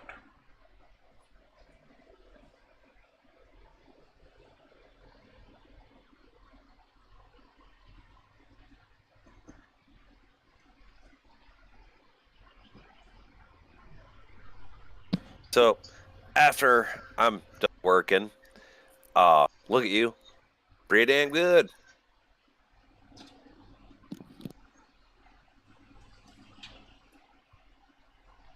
You're not half bad being drunk. In my default state of being. And then just kind of holler at the agents and be like, hey, come take a gander.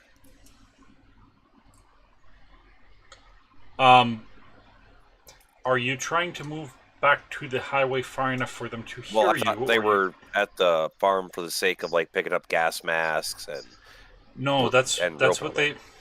that's what they said, and I clarified a couple times. They're guarding the highway where you two had been to make sure that Got it. nothing, comes out of it while they're waiting for stuff. So you're meant to meet up with them, and Okay. So I'm also going to grab a map of water sources and all that, just because it does help you track animals. And in case it matters. Basically my version of a map of nature. And I need to build the map. Oh, wait, do I still need to build the masks? once you have the supplies, yes. Okay. Then I guess we're waiting on Elidon. Because I don't think there's anything else left to build. We built the jail cell. We built bombs and the casings.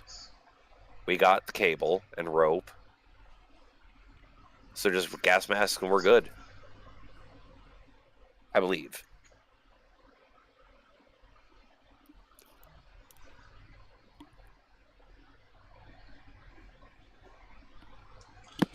All right. And with that, while they are in the process of constructing all of that and get it eventually finished, Elidon and Nate are heading over to the general store again.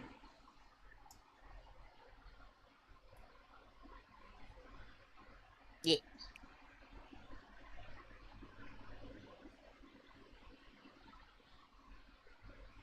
And you've been given a list from Oppenheimer of things to pick up.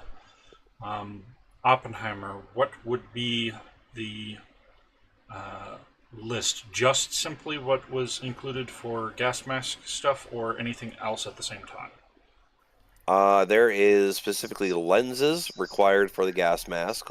If there's going to be a full face, which I assume there is. Their eyes don't get bigger. But my plan is to make it so you don't need to have the top part. It's a optional. Not too fancy. It's just a basic, like, unzipping the bottom half of your pants level complication. But there's that. There's the materials used in the filters. Or buying filters, depending on, whatever Elidon feels like.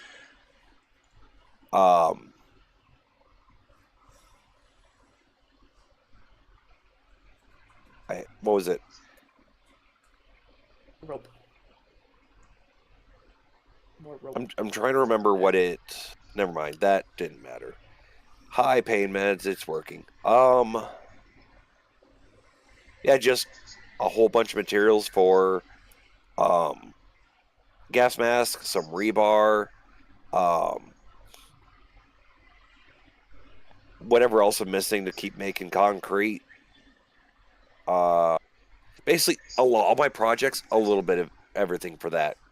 Seeing how much I can get G.R.I.M to pay for. Okay. So, of your projects, they're all things that have previously been approved, correct? Yes. Okay. Just checking to see whether or not they're anything that will come up later as a audit or anything to that extent. No, it's like requests for for a building, like the major pillars that need to be built in the right way, like having those commissioned. So when I get around to building my next building, which is the recycling center, I have like modular parts already kind of ready. Yeah. Okay, so the general store won't necessarily have everything in terms of like the construction stuff. Some of that would be things that you'd have to let the branch know, but that's something you can send in a note with your sending stone. In terms of the other stuff, gas mask wise, Elidon, when you arrive to the general store, they would say that they do have 2 available. They don't really have full gas masks or parts for making them, just filters for additional ones. So they would be able to provide 2 gas masks and 3 additional filters. Cool. I feel like if it's this, I think it's the same guy, right? That we saw earlier. Yes. All right, cool. Yeah, Elidon would definitely walk out to them, just be like, help, and then just give them the paper. Well, let's see what you've got here. That's most of that's feasible. Just a matter of obviously construction things are not going to be our forte so much, but can see what contacts we have that can provide some of that, and at least get you the gas masks and filters for now.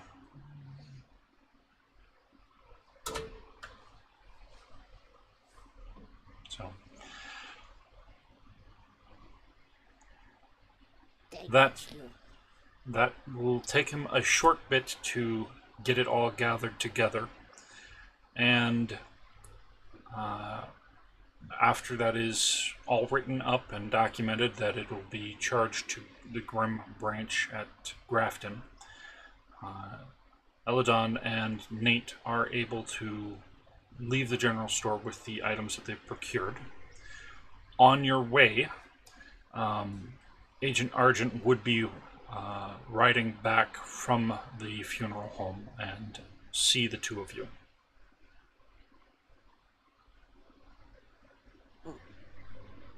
Would Elidon see the others, the people he was talking to, or just him? Just the agent. Just him. The others at the funeral home either are still there or they're elsewhere in town. it's a distance into town, so you can't see him coming from it, just simply Alright. that he's approaching you.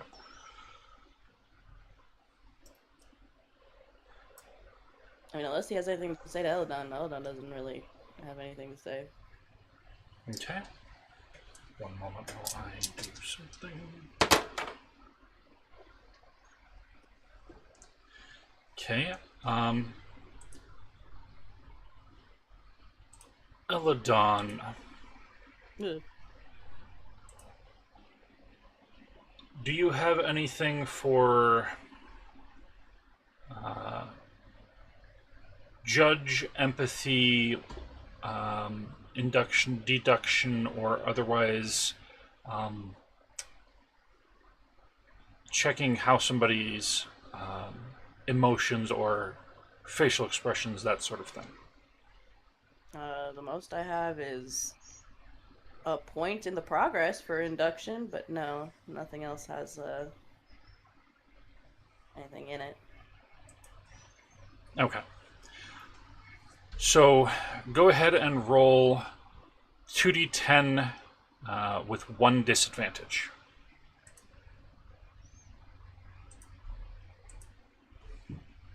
So then 2d10 and then 1 jinx die? So you would roll 3d10, but you take the 2 lowest. Oh, okay. Ah. I mean, it's not too bad. It's a 7, a 6, and a 4. It's not too bad, right?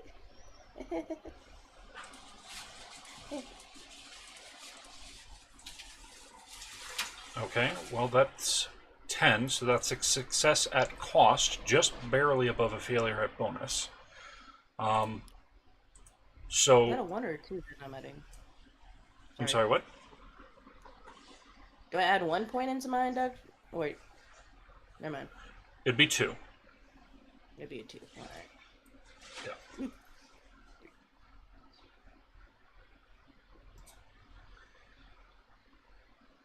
Ooh, okay. Sorry, continue. So, you're able to just barely catch a hint of recognition between Nate and Agent Argent.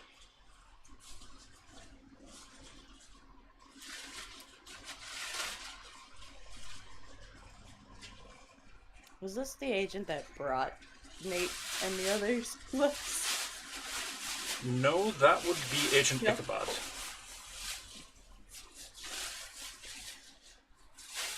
Just making sure. Okay. Yeah, Elidon catches it, but doesn't really, like, say much, because they're busy finishing a task. Okay. What would you think They do would be... fly closer to Nate, though, just to keep company. What would you think would be the cost on that? Do you make it obvious that you recognize that they recognize each other, or are you bumping into something when you notice it? I would make it noticeable that I noticed that they notice each other. Okay. Kind of like head swiveling between the two, and then just be like, eh. But still fly a bit closer to Nate, just in case.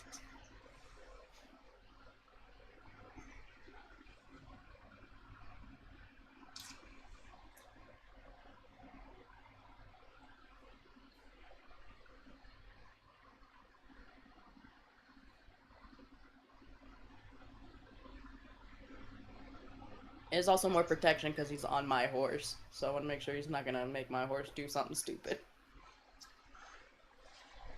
All right. Agent Argent just gives a nod in the direction of the two of you and says that when we meet up with Agent Cassandra and Agent Holloway, will this individual be coming with us?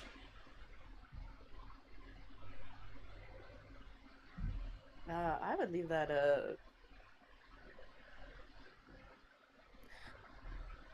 I would definitely look at Nate and just be like, Up to him? Oh. Okay. I'm going to have you make that check again. oh shit. This time, flat check. No disadvantage.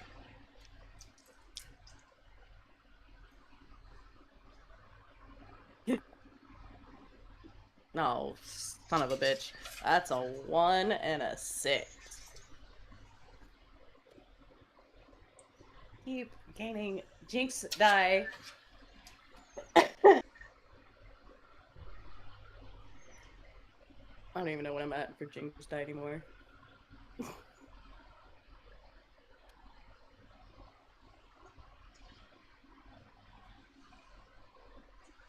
Okay.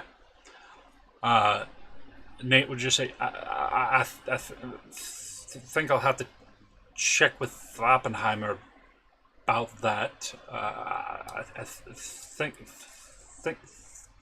think they're going to want me to help with making more of the knockout bombs.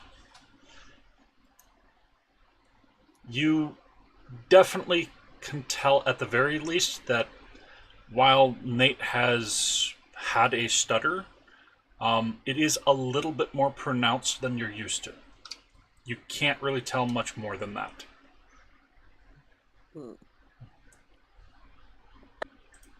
Okay.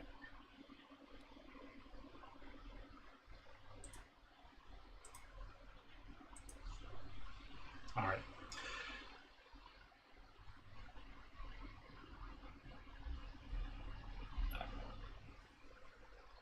As Agent Argent gives a slow nod at Nate's response and starts walking his horse away, Nate would resume heading back to the barn with you.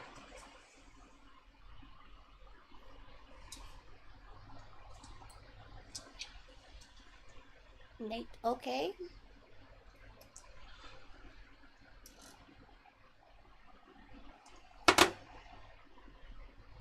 Elidon really likes Nate. Nate's cool. Nate is going to very slightly turn his head just in the direction that Agent Argent is walking his horse off in. And just, you can catch just the barest hint of a shake of the head, like almost possible that it was just simply from the bump of the horse. But he doesn't say anything aloud.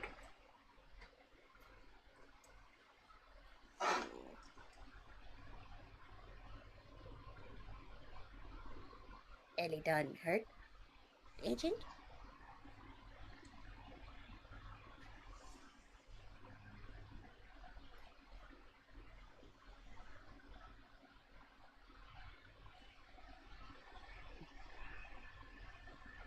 I definitely don't expect Nate to answer that. Okay. He definitely isn't. However, how softly are you asking that? Pretty softly. Eldon's not trying to make it obvious. If anything, Eldon's trying to get him to smile and or laugh. Okay. But Eldon's not really good at the comforting part.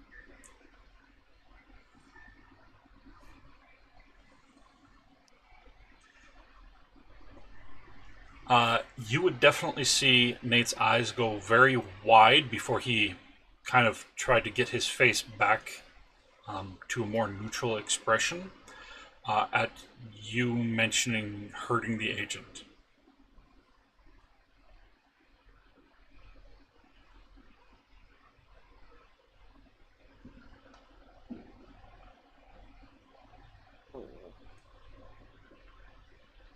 Come. More work. Gives Eldon's a definitely kind of pouting.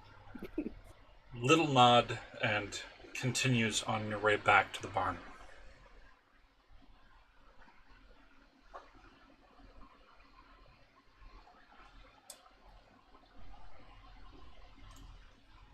I'll probably figure out where Open is and just loudly proclaim, Back stuff.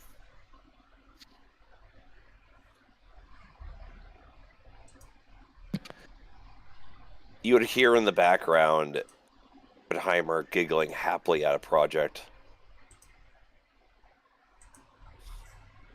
Because the prison cell is not near the barn, so I'm having a lot of fun, but it's in the distance.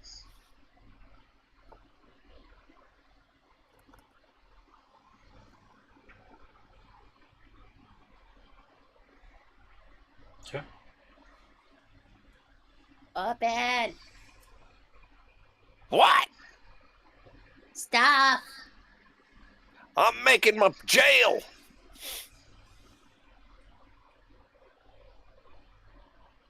For self? I know, for the weird bitey things. Oh. Damn. Why would I need a cell? Takes a long drink. Fun prank? Either way, we got this thing built, so we're ready to hold 2 or 3 of them. Okay. So, check. Gas masks. They actually had them in stock. Only 2. Could we loan your spare one out to one of them agents and then work on making a third one? Fine. Thank you. You are a kind and wonderful individual. 1 second here. I need to shut my window. Somebody is smoking pot outside. That's highly disrespectful. how dare they?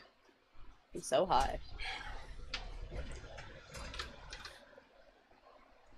Green All defense. right. I mean, I'm back. It's too hot if I leave it shut all the time, but if I don't, then, you know, it ends up with stuff like that. Anywho,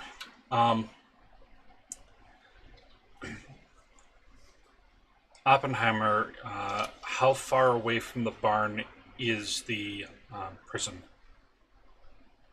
that depends on how much tree and land has been cleared. Because I know Bailey can move dirt and vegetation no problem, allowing us to make more steady foundations. And I've been concreting for the last while. But I also know that the cells have to be far enough away from the barn that my my prisoners are safe. I'd say you probably can get it a good 300 feet away. Further than that, you would definitely need to have more land cleared. Okay, so yeah, it's about that far. Did my best to make a cell. I plan on building it up to make walls and a place for a guard to be safely from the weather, but I got a cell.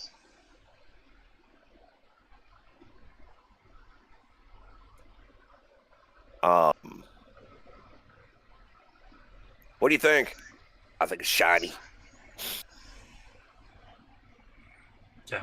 Are the concrete walls outside of the metal cages or the inside? Or incorporated? I believe it was like there's the cell and then there's like concrete walls around it. Be kind of like a secondary cell. But I need to do more work so there's actually a room for a guard. I just focused on making sure we can contain things. I believe. If that's not the case, just let me know. You would definitely have the walls and ceiling and floor as concrete, with the exception of one wall where there's obviously the bars to be able to look in and the door to be able to swing. You don't Okay. have like an entire facility, more or less. You have just No. a cell. Stuff could potentially crawl in that's small enough. It's at least high enough up that you're not going to have rain as problems, things of that nature. Because I do Flooding plan in on securing and that door drowning more, things. because it looks like small things can crawl out. Well, I mean, as far as that goes, you can certainly put up something like chicken wire and things like that. But I mean, like, with it not being completely solid, there would be things like mice can easily get in and out. Things of that nature. Is all I'm saying is, Yeah. you're going to have some things that can get in and out. And while they're off doing work, I'm going to be making it more secure. Okay.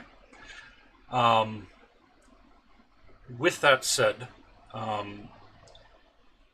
part of why you're able to construct it as quickly as you can is with the aid of the other prisoners, getting the concrete made up and dried.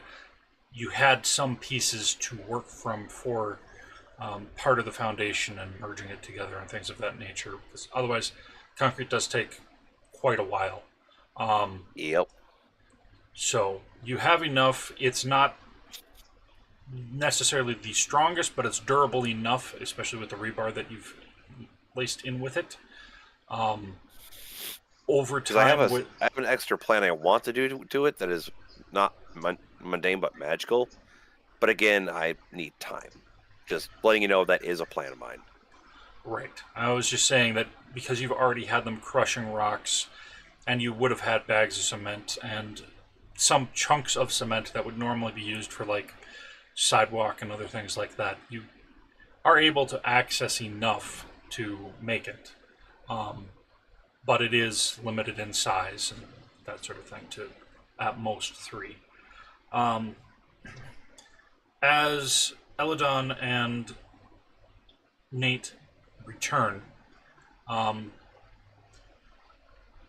you would obviously have like trowels, you'd have boards, you'd have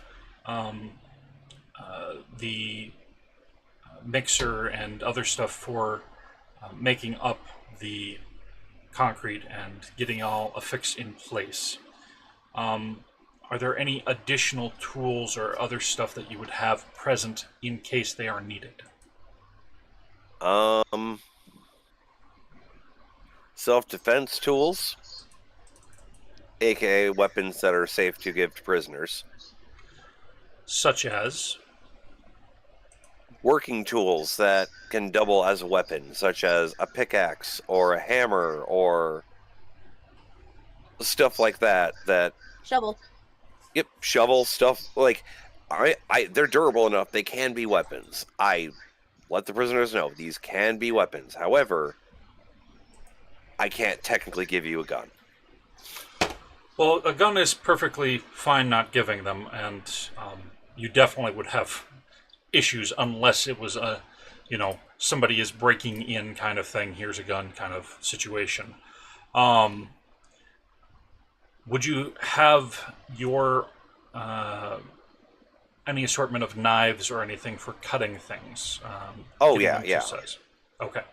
I would have brought out a bucket of tools that are all well used, but well taken, well repaired, beaten to hell, but still durable. And yeah, I would just basically go to town. There's a whole host of tools.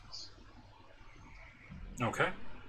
There's the tool for flattening concrete. There's the tool like with a magnet on wheels. Like I got all of it. As Nate gets off of Elidon's horse, they are going to give a nod toward you and look toward everything that you've got around and start heading toward some of the tools as if ready to start helping out. Right now, in my mind, Nate is Elidon's responsibility. I will still kind of get a check, kind of, was it insight check, but whatever that is here. Induction, deduction, empathy, psychology, depends on what you're trying to gain information I'm just trying about. to work out their intention. I don't really care about their mood. I don't really care about, like, I just need to know them in the moment. Are they a threat? Are they doing something good? Are they doing something bad? Like, I'm just threat assessing. Okay. I would say go ahead and roll. In terms of skill, I don't know if you've I got got something induction and deduction. Okay. Let me double check real quick. Wonderful. You're back. Tweaker is walking over to a tool, and I'm being Okay, questionable about him. that's fair. Sorry, I had to go let my dog back inside. Fair enough. So, right now, in my mind, he's your responsibility. So, I'm just threat assessing right now. I'm not really caring too much about anything else. Okay. Are you following a series of facts to come to a conclusion, or following assumptions to come to a conclusion? Well, we've worked with Tweaker enough to kind of get a feel for how he is, and I'm just following. His pace is blank. His hands this. He's, I'm following the body language and just looking at where his eyes are looking after that, because that'll give me an idea of, is he walking over to the tool while also looking at our work? Is he walking over to a tool and like looking over at an agent? That kind of basic logic. Okay. Well, the agents aren't around as far as you can see, aside from you and Elidon. I guess in that case, like elevated breathing or like things that are not normally Tweaker. Okay. So in that particular case, like I said, are you looking at it as factual or just what your gut instinct is? Because that'll depend on which of those two skills that you're gaining progress in. I'm going to go with gut instinct because, as intellectual as I am very much I have a gut feeling that I don't like you type person. Okay. All right, so you can go ahead and make that with your induction. Okay. No, sorry, deduction on that particular one. And then Elidon and Tank can also attempt to make the check if you wish to. We're doing a roll. Can I add in reason to my check?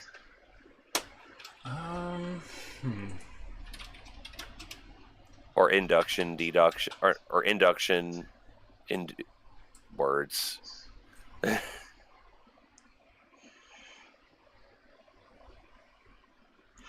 That's more about convincing somebody to do something or yourself through like a series of events. I'd say if you're trying to see them doing multiple things, then that would make sense in terms of reason. So far, they haven't yet done it. It's just more you have a general direction. Judge is more deciding ethical or moral value, not what are they doing. Okay. Well, I tried. No, understandable. Just making sure to check, what is applicable that suits what they're doing. You don't yet know, which is why you're doing the check. So I understand checking, different possibilities. That said, go ahead and roll 3d10. Keep the two highest. 9, 8, 1. Okay. So that'd be a straight success. So 2 progress on your deduction. And then whatever other people roll. Okay. I rolled a 9 and an 8. I don't know if I have any pluses or whatever I'm rolling on. Okay.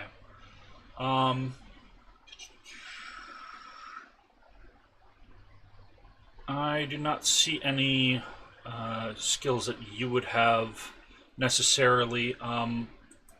Tactics and strategy would work if it's something that was battle related, but you don't at present see anything that's a guarantee of what it could be.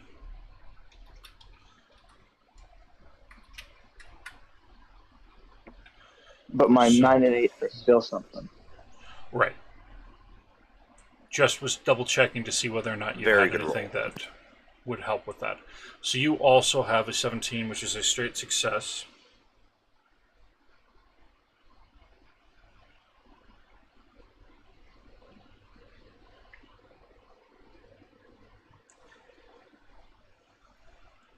And Elidon, if you will make your check.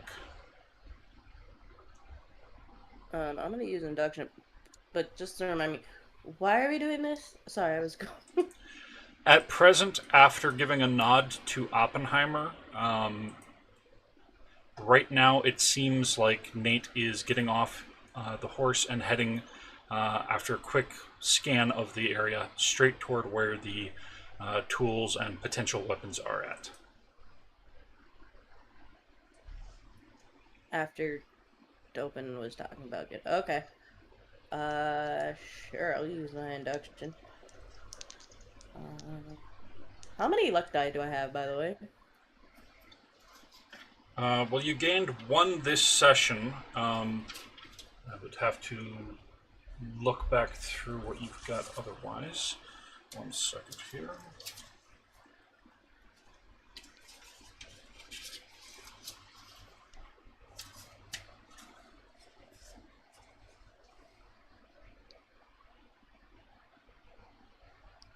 And you've got +1 from the previous one. So yeah, you'd have at least 2. I'll have to go through later for your totals and such, but more or less. Right now. Okay. Yeah. I'll just use my normal. Alright, so adding induction, I don't have anything in it, so it's just these 2. Yeah. Ooh, that is an 8 and a 10. Okay. Well, that's plus an additional So luck. Sherlock caps. Okay. I think he's fine, guys. Don't worry about it.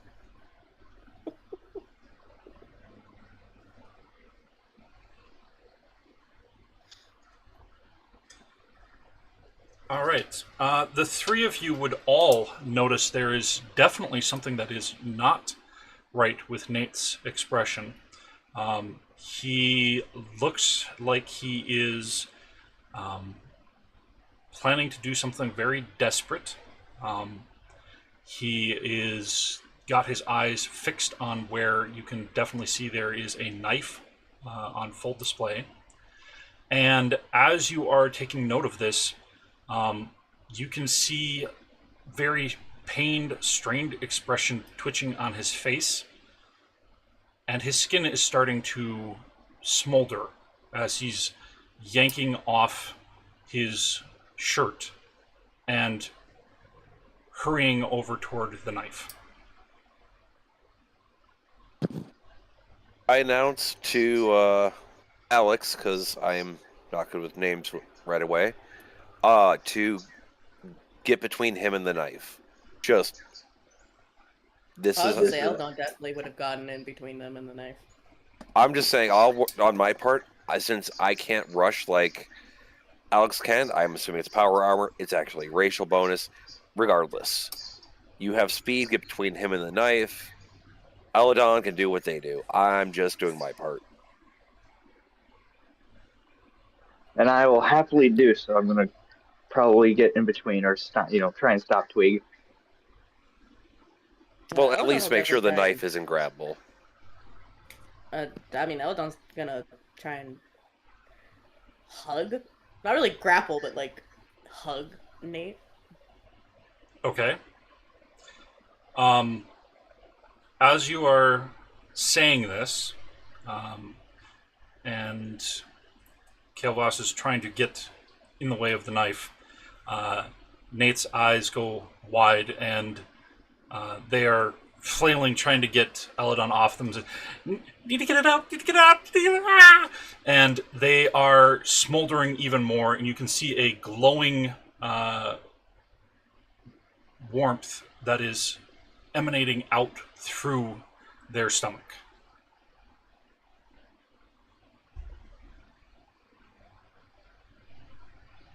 Get him in the cell. How close are we to the cage? I Like, how close?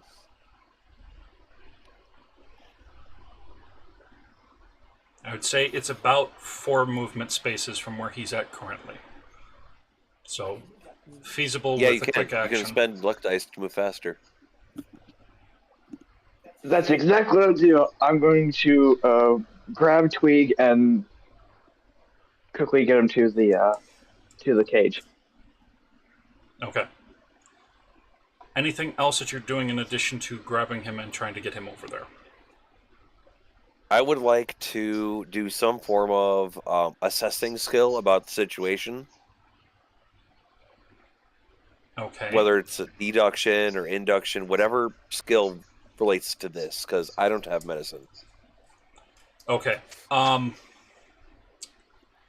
So, I think in this particular case, it's more about what you think is happening based off of what you've seen and heard on whether or not that might give an advantage or not.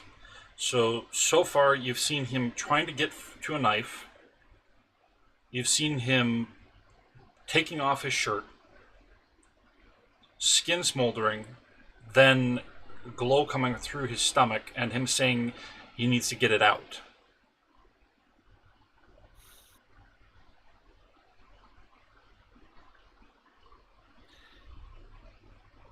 This is more of an Elidon situation. However, I will do informational because I'm not as good as knives as Elidon is. I just want to assess situations so I can give information that'll help Elidon. So, deduction, using my knowledge of what the creatures do, is stomach bursting, eating their way out. Try to compare those two situations, to compare that to this. Okay. Off the top of your head, from what you heard from the funeral director, medical examiner, they ate their way out, and it was definitely chewing marks. They made no mention of anything in terms of damage from heat or from anything to that extent. So you would probably not think that it is related to the same thing. In that case, I just want to, as they take off the shirt, observe anything that would be causing it aside from like the burning stomach. Because I don't know what to do here as far as my part. Okay. Do you have anything for visual or observation in general? I do have observation in general. Okay. Go ahead and roll that.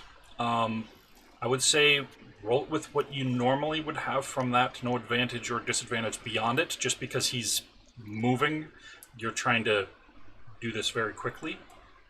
I got a 10. However, well, I got 2, 8, 2. But, so I got a 10. I'm going to use a luck dice, though, because this is important. 6, so 2, 8, 2, 6. Okay, well that is a straight success, which is enough for you to notice now that he's got his shirt off. He has a very large incision mark scar and old having been sewn back up together, running from just under his sternum down to about where his belly button is.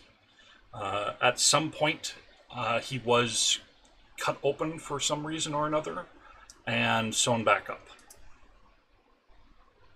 Is this any timing between they got here, or like how old does it seem to look? Well, this is definitely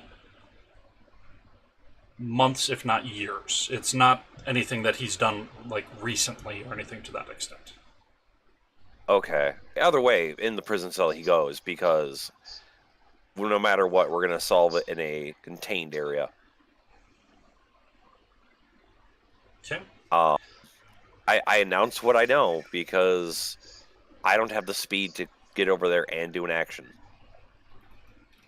Okay. So, with that being announced and known, Kael Voss, you would know that Oppenheimer's called out the scar. You're next to the knife and other tools, and see what's going on as you're able to try and take Nate away. Do you take Nate by himself, or do you take the knife or another tool with you? I take the knife with me. Okay. Because my thinking is that we get him into the cell. We also give him the knife, because actually, if he's wanting to get whatever out, we might as well just let him do it within a contained area, and let him perform his own surgery if he felt ever do so. Okay. So, I'm voting a bit more we help him, but I understand your caution. Like, out of character, I say help. In character, I say, I don't know what's going on, jail cell. okay. Nate is going to try to grab the knife while you are trying to carry him. Do you let him grab it, or do you try to keep it away until you get him into the jail cell? I keep it away until we get him into the cell. Okay. Then this is going to be a matter of not only speed, but you trying to balance him to not drop the knife or him or anything of that nature when you get him over there. So go ahead and make a traversal check. This would be your standard 2d10, and if you have anything that would be applicable to it. Your movement, even at the base bonus speed, you'd have enough to be able to get there. So in this particular case, we won't need you to roll that, just because the single one Also, on he the roll has would be enough. like slashing mastery. Would that help here? One second here.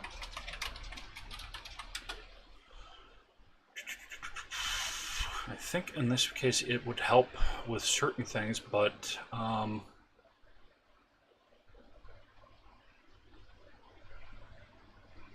mean, that would help with him trying to do damage, not to break it, not to expend it.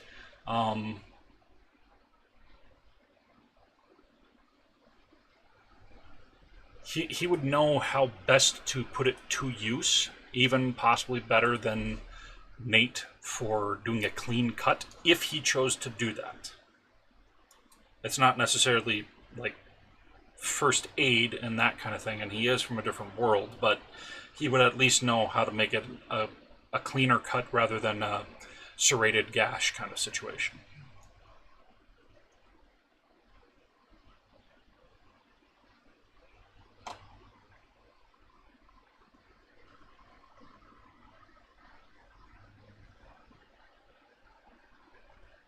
So He's reading skills. Balance and what now?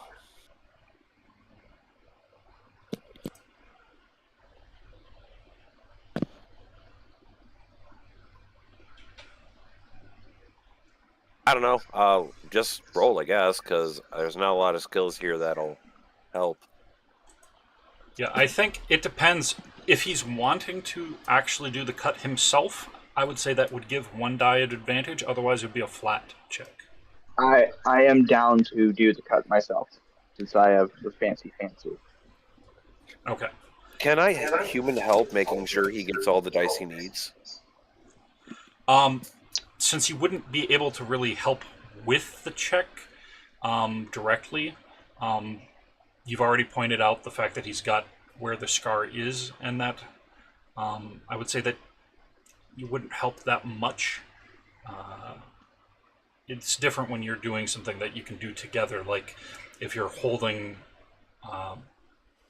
the forceps to keep open something while somebody is trying to do surgery in the field. In this particular case, it's Would more him Elidon- just making a cut. Could Elidon help since Elidon still is technically holding on to him right now? Elidon has not let go. And you're also a very good knife person. So I was gonna be like, I just hold him down while he's opening him up, essentially. Well, that's dependent on whether or not he wants to keep moving him or not, because if he is going to keep moving him, you would be giving a disadvantage from the movement, but then an advantage from helping to hold him still. So it's like they counteract each other. Whereas if he chooses not to run toward the cell, then yes, you could give him an additional advantage. I'm planning on getting him into the cell and everything else, just in case if something decides to go kaboom or some critter decides to say hello. Okay. With Elidon seeing that he's planning on picking Nate up and carrying him toward the cell, and he's moving very quickly, would Elidon let go or continue to hold on?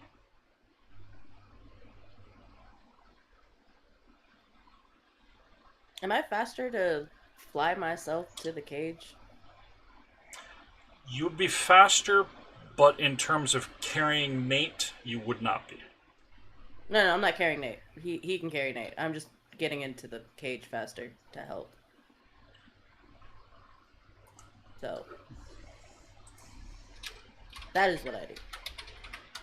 Yeah. In terms of getting to the cage, he would get there faster than you, but just barely,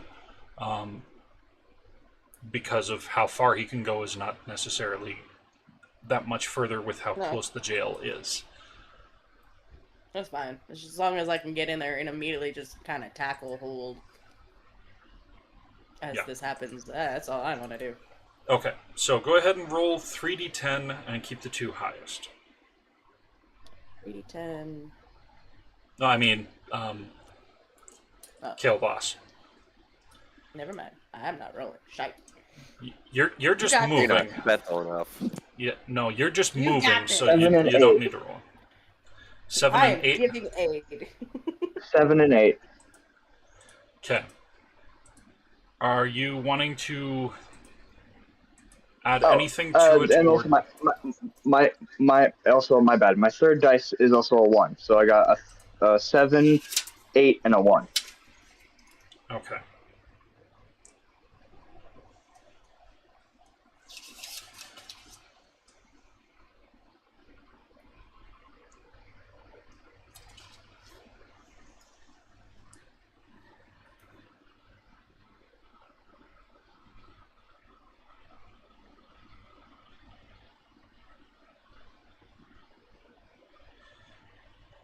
So, there's going to be a success at cost. So I'm going to say, rather than it just being a mark, it is going to definitely be a full wound to Nate. However, as you get Nate there and you cut him open and right where he's trying to grab and hold. Something that might help Nate. Doesn't he have a +1 with slashing? Yes, but this is with him having the advantage from that. Ah, okay. Never mind. Yeah, it's just he's one short of having it as a straight success. He would still take a mark no matter what, but he's thankfully only taking a wound instead of what is happening.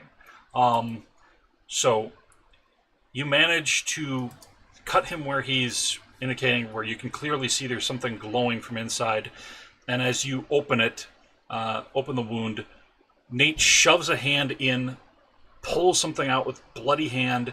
His blood is boiling and steaming as he throws a sphere that was inside of him to the back of the prison cell, where it immediately bursts into flame that's big enough to send both of you backward. I'm going to have you make a I was gonna balance quickly ask check. if I could put down. I was gonna ask if I could quickly put down my shield to block. I'm going I to let would you. be fast enough. I will let you use a reflex check to go ahead and try to do that, because this is him literally doing that, and that is a possibility as a reaction. It's just a matter of if you do it fast enough before it burns up, because he was already starting to smolder and about to burst when he pulled this out.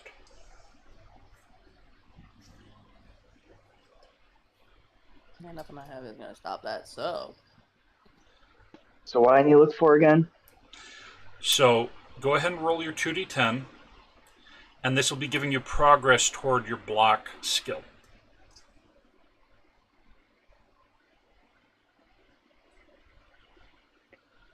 Is 4 and 8. Okay, so that's 12. So that's a success at cost. And I'm going to use and if it's cool, I'm going to use a luck dice. Okay, go ahead and roll that. In the future, just make sure to say that before I say Ahead of time, yeah. what the result is. My So, bad. it's fine if you read my bad. off. Um, No, it's fine if you read off the numbers and then say it immediately. Just make sure to mention it beforehand. It's brand new for you doing this kind of stuff. Just making sure that going forward, we know that. So in total, I got a 7 for my luck die. you rolled 2 or 1 Nine luck total. die. 1 luck die. Okay. The luck die is a d6, so you couldn't have rolled a 7 on it. Okay, my bad. Did not understand that bit either. You could have rolled a chance die, which would have. But did you roll a d8? No, I rolled a d10, thinking otherwise. I was Okay. not. I was not within the I was not within the correct rule area. I was thinking. My bad. gosh, Wait. Open, not telling your friend it's D6. How could you? Just kidding. Wait 1 second here. Yeah, luck is d6, chance is d8, and fate is d10. So yeah, that would be using your 1 fate if you chose to keep it. You could, and it would certainly boost my it. bad. You currently only No, need I'll a couple of points, so. I'll use my luck die. I'll use my luck die. Okay, so go ahead and roll that. That was a 3. Okay, so that brought your total from...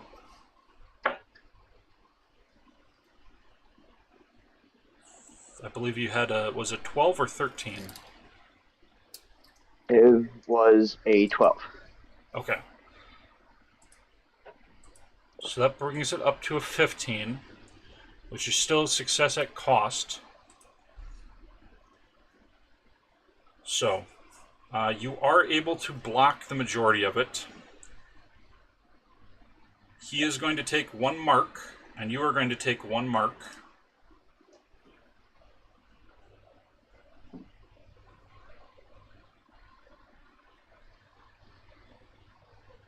I suppose there's a way Elidon can get behind the armor. That's the word. Well, you would be moving up to them, so I would say that you're far enough back that you don't have to worry about that. That wouldn't really help either of them, but it would mean that you're out of their way. At the very Was least. I not holding Nate for that? Was I not?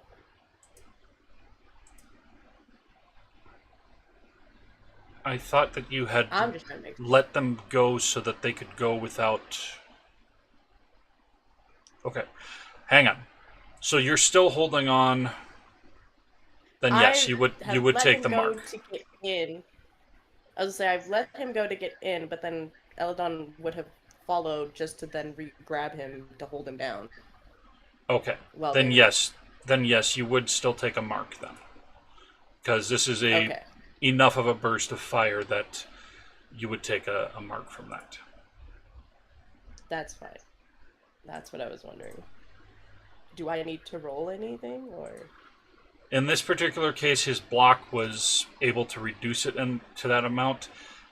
There wasn't really time with you being to the side, basically holding Nate from behind to see what was about to happen faster. So in this particular case, I'll say that you wouldn't have been able to make a reflex check on that. So. Okay, no worries. But as the two of you see Nate yank out that sphere from his gut and throw it into the cell, and it huge burst of flame and knocking you back, I'm going to have you make balance checks to see whether or not you fall prone and potentially take some damage from the fall, or if you're able to just stay upright the whole time. Okay. I do not have anything in it. I'm gonna roll 2 of my luck die. If the two of you manage to at least get a success, then Nate will not be falling down, because the two of you are basically holding him. Okay. So balanced normal. I'm using a luck die as well. Maybe I don't need my luck. That is a 10 and a 4. I got myself an 8, a 4, and a 3. 3 is my luck die.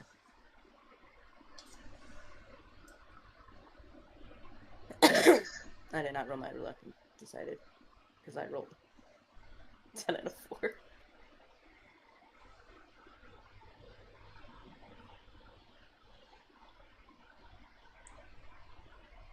Okay.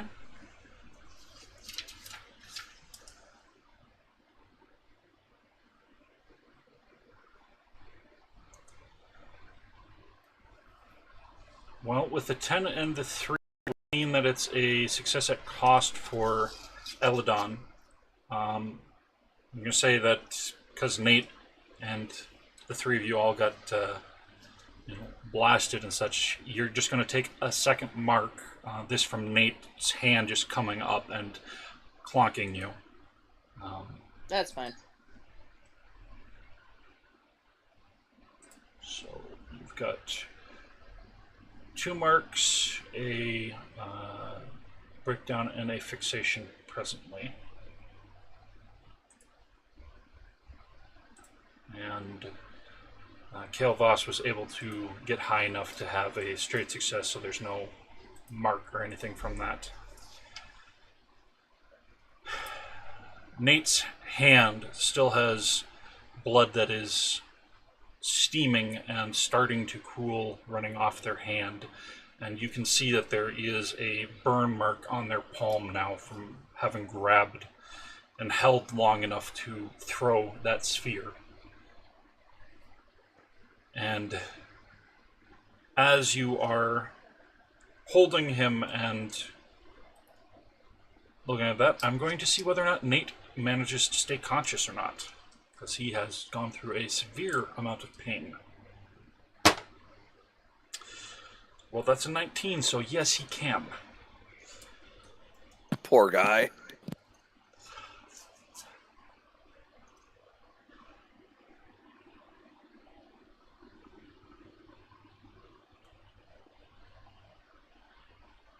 He looks over at Elidon and says,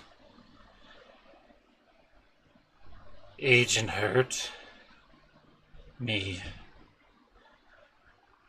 And he's panting, trying to catch his breath. But Elidon would, at the very least, know from earlier brief conversation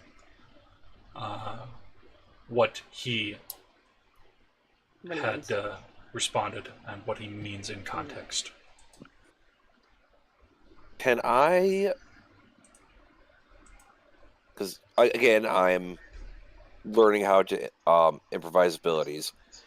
I want to channel a bit of my unnatural biology that heals quickly in conjunction with, like, the flesh domain or whatever, and chronal or whatever. Like, combining it to kind of speed up the healing so he doesn't...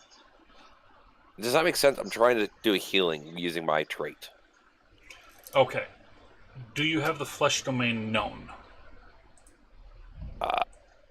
That's a good question. I do not. I have metal, density, and chronal. Okay. So, what you could potentially do with the chronal, if you induce it and get a high enough result, is you could help him to speed it up, to get it to coagulate and to scar over. You wouldn't be able to heal it in a fashion that it wouldn't scar. He definitely has a burn mark on his hand, period. That is just going to be there unless he gets that healed over in some other fashion. His stomach definitely has got burn marks inside it, but you could potentially get it to the point where it's, sealed up the wound. Would that be also implantation? Because I'm trying to take a trait I currently know and temporarily put it on copy it onto someone else for a short time. Because I know you said I can't just make a new thing. I have to use a pre-existing known. In this particular case, I think it would just simply be chronal and the check. Implantation is not exactly what I think would suit for that. I will double check. Okay. But yeah, that's programming, psionic suggestion, enchantments, binding, or connecting implants to the mind or soul. It's not exactly an implant, it's more just, healing it over. It'd be different if it were, say, what happened to Nate that caused this in the first place. Repeat Because I said it would be different if it were the case of what caused this to Nate in the first place, because through simple logic and what happened, and it being inside of Nate, you can deduce this was something that was placed there. It didn't happen naturally.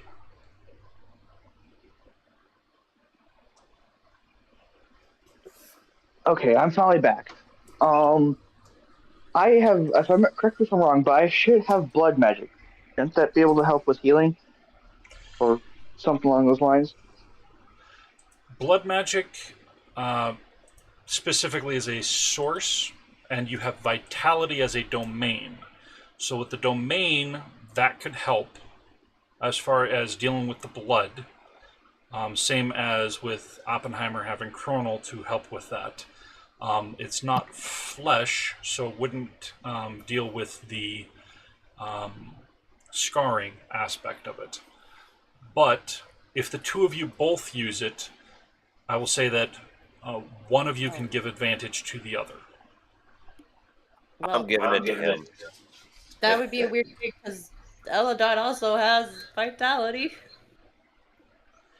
Well, So that's like what? To if the advantage? if the three of you work, if the three of you work together, you would be using your sources to do so. You'd be using at least two of the appropriate source that you're choosing to use. And because Kael Voss does not have the Henosis source, there isn't going to be able to tie that in for advantage to his check, but because both Oppenheimer and Elidon have Henosis, you could potentially get rolling 4d10, pick the two highest, if the two of you work together instead.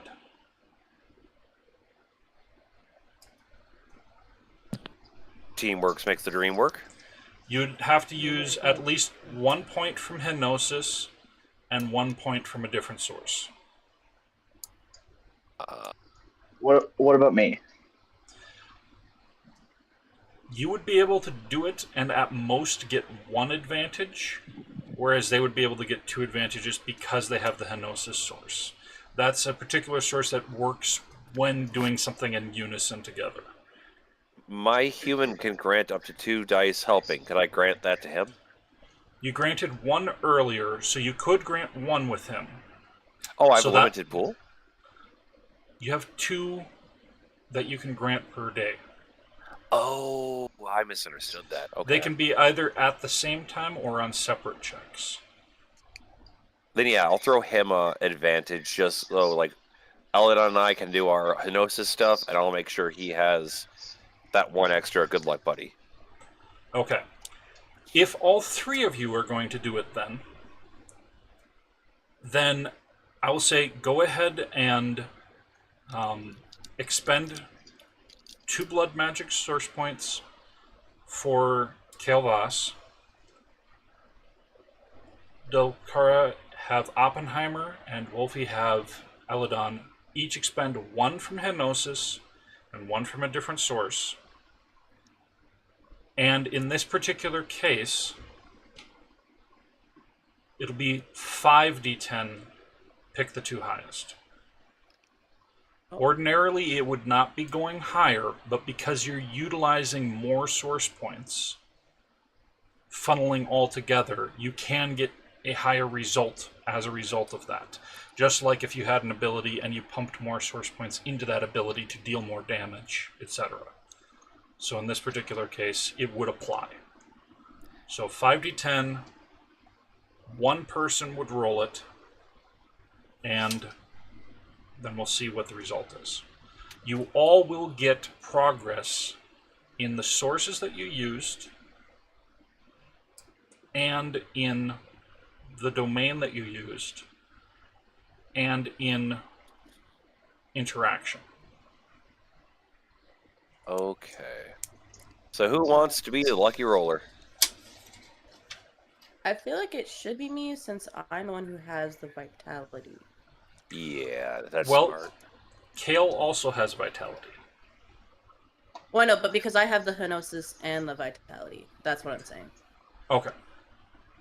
Well, Out of Oppen and Elidon has the Henosis and the vitality, and I think that would be.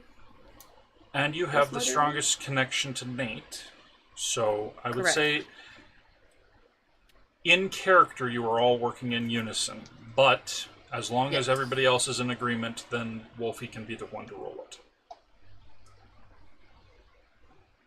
It's up to y'all. I'm still trying to understand this other source. Do I have to choose another source path? You have to use 2 sources or both from Henosis. You can use both from Henosis if you do, but you can split it from 2 different sources, Henosis and 1 other. That's one of the things that Henosis allows you to do.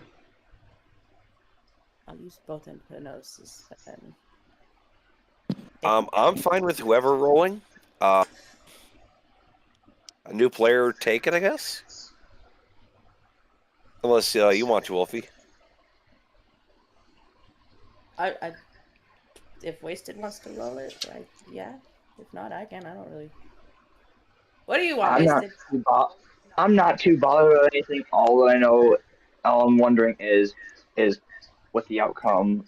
Will I be progressing my blood? I know a domain, and wondering if I can expand upon my skill of first aid. That's all I'm looking for. I think it's whoever's rolling is just the person rolling, but we all are getting bonus. Like we're all adding. Am I correct in this, Jester? You are all going to be adding progress in the respective sources that you're using, in the respective domain, whether that's vitality or chronal, in interaction, in induce, and in first aid. Okay, so yeah, one person's rolling for. I'm okay with rolling it all. I feel like. You go for the lucky shot. Good luck to you, Chief. Alrighty. You can do it! Well, let's hope I can. Ooh. Ooh. Okay. Okay. So we have a 1, a 6, an 8, a 9, and a 10. We're doing great, guys. Do you want to dump more into it with luck just for funsies? Nah. No, I don't have enough luck for that life right now. I need to gain more, and I've just gained more.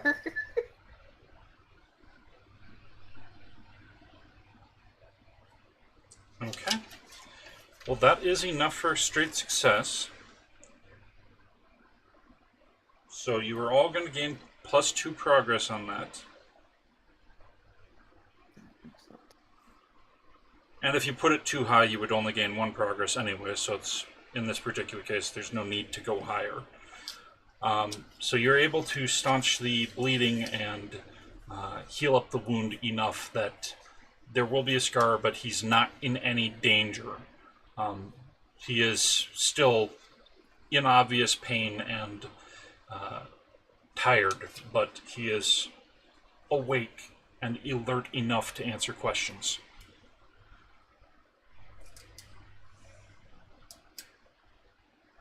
Fair enough.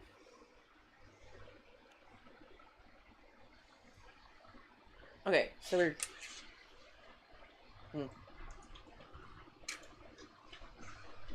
What were we putting what were we adding to again? And it was first aid, induce, and I don't remember past that. Okay. In your case, you're using both points from Henosis. Yes. Vitality. Pardon me, Jester. Go ahead. Pardon me, Jester. What am I improving on? I know blood That's what we're trying to and figure out. something with my domain. Okay. Okay, so I will go over this one at a time for each one. Okay? Since Wolfie asked first, I'll do Wolfie, then Wasted, then Dolkara. So Wolfie, you're getting +2 progress for Henosis, +2 for Vitality, +2 for Interaction, +2 for Induce, +2 for First Aid.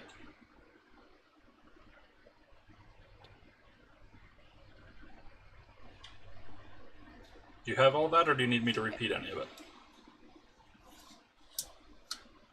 Adding 2 to Henosis, 2 to Vitality, 2 to First Aid, Induce, and... I'm good. I've got it. Don't worry. Interaction is the last one. Interaction. Yes. Thank you. Okay. Wasted. What you have is 2 to Blood Magic, 2 to Vitality, 2 to Interaction. Vitality would be in your domains. Yeah, I just need to look for it. Should be on the sheet that says Domains, Expend, Break. Yep. I'm just trying to read it. Small letters. Can't read very well. Okay. It is the one that you have a 1 next to, near the top. Ah, okay. And then what? Progress. So what? +2. Yes. Okay. Okay. And then What else do I have? in your skills page, Yeah. you add +2 to Induce, +2 to First Aid. 2 to First Aid and Induce. Induce will be about a third of the way down in the second column. First Aid will be near the bottom of the first column. I think I found it. INDUCE. Yes. All right. Yeah, I know my letters.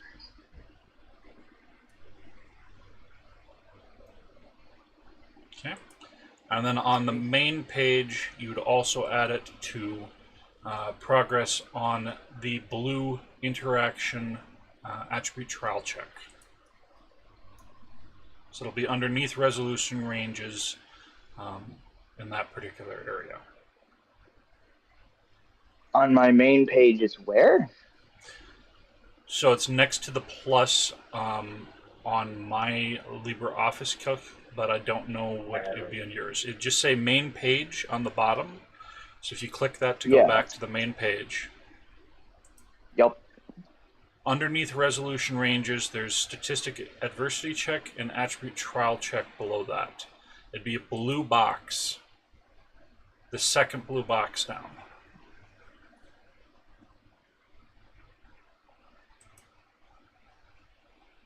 Something functions. I don't think I have any blue box. Over here. Yeah. Great. Show you. It's above ability functions. Oh, okay.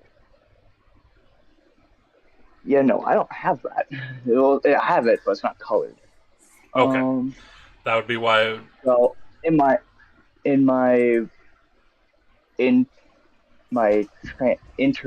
trans, whatever the fuck, Interaction. interaction. Okay, so then that's a +2 as well. Yep.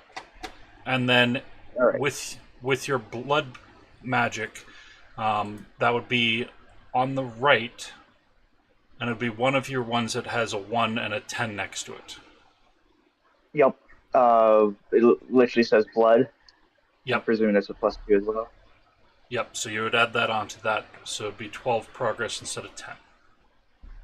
All right. Anything else? Okay. Perfect. And did you add it to the vitality domain? Yes. Okay, just double checking because we mentioned that earlier. So, Okay. so I should only have a +2 in vitality, correct?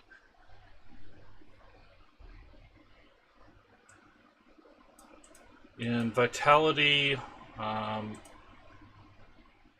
yes. Yes, you should have a +2 on it, since you already started at the full amount for that.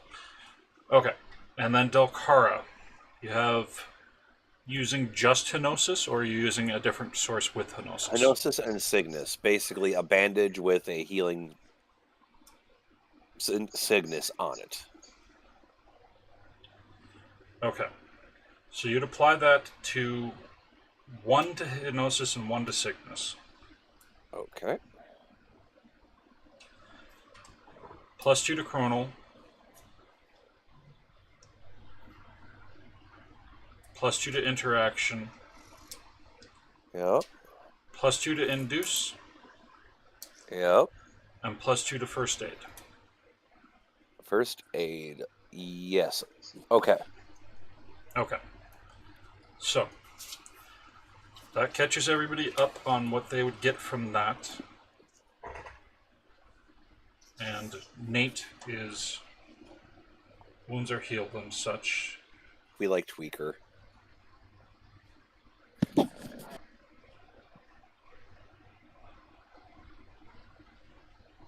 So I'm going to remove 1 wound from him because you've healed him up enough that that'll do that. He still has the 2 marks.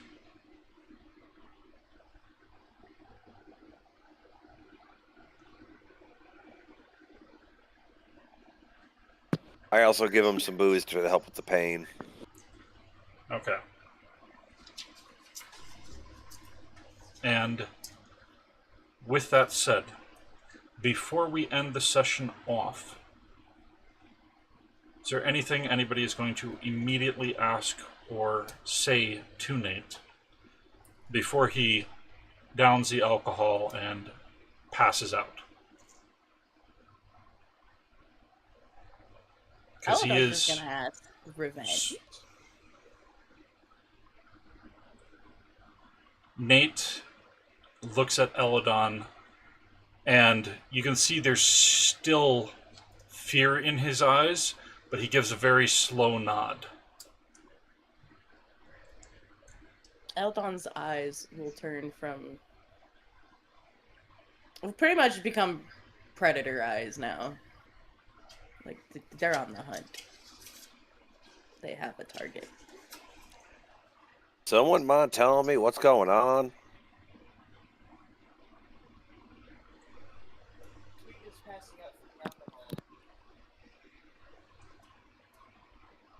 Like, why the hell did your gut just blow up? I've had some bad beans before, but it ain't that bad. Fuck, I forgot the agent's name. Oh, I don't want to remember names anyway. It'd be Agent Argent. Elidon. That's what it was. Elidon's just gonna just say, Agent Argent. Not good. Is prey. Right. Oppenheimer. You would remember from earlier discussion of not having met Agent Argent before, but the only information you knew was that he had power over fire and smoke. I remember that bit. I'm more just wondering. I think I need to call my supervisor.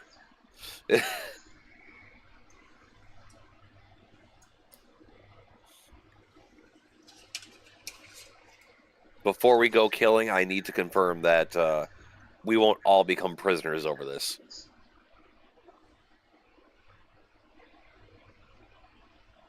Oppenheimer Elidon is just not happy. holding on to Nate and kind of like trying to be comforting. I imagine is you holding him like a giant teddy bear, petting his head as he's just like, Yes. help. Holding. Well, I feel like Elidon's definitely like kind of rocking with them as well, just to help put them to sleep. But it's also a way to help keep Elidon calm enough to stay there This is my emotional support person. for now. The moment they're out of their hands, Elidon is going to fly over there. So. Christ. I just want to get a hold of everyone who isn't that guy, have a meeting, and send him to scout, I guess, because he needs to get a feel for the land. Give us a chance to talk privately, basically. Okay. But keep Tweaker out of sight. And Kael Voss, not really knowing Nate, not really knowing Agent Argent, or anybody else, anything you are saying or doing in response to what little that you understand? I'm gonna go ahead and look at where said explosion or said thing has happened to see if there's any remnants of explosive material or any left remaining shrapnel, like something, like if there's anything left behind within the explosion. I mean, your shield might have something better. Okay. What you're able to find is what appears to be a completely charred piece of wood that has turned into charcoal and partial ash.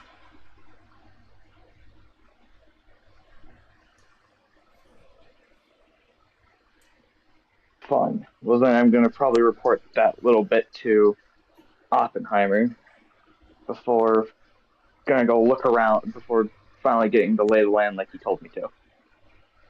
Oh no, I wasn't trying to get you gone. I was trying to make sure the fire guy was gone. Oh, the fire guy's not here. He's over with the other agents. Oh, okay. Highway. Perfect. As far as- Elidon would have made that known.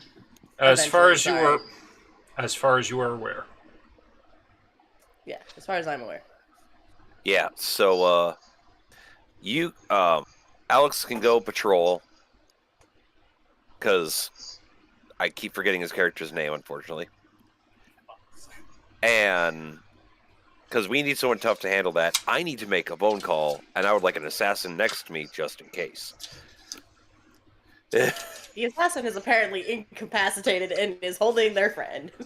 You can take your friend with you. It's okay. They are unwilling to move right now. Because their friend fuck out, and that's the only reason they're not moving. Okay. Well, with that brief bit of discussion and examination of what is going on, we will be ending our session off and taking it off broadcast, and a slight bit of discussion afterward, and then be off for the night. So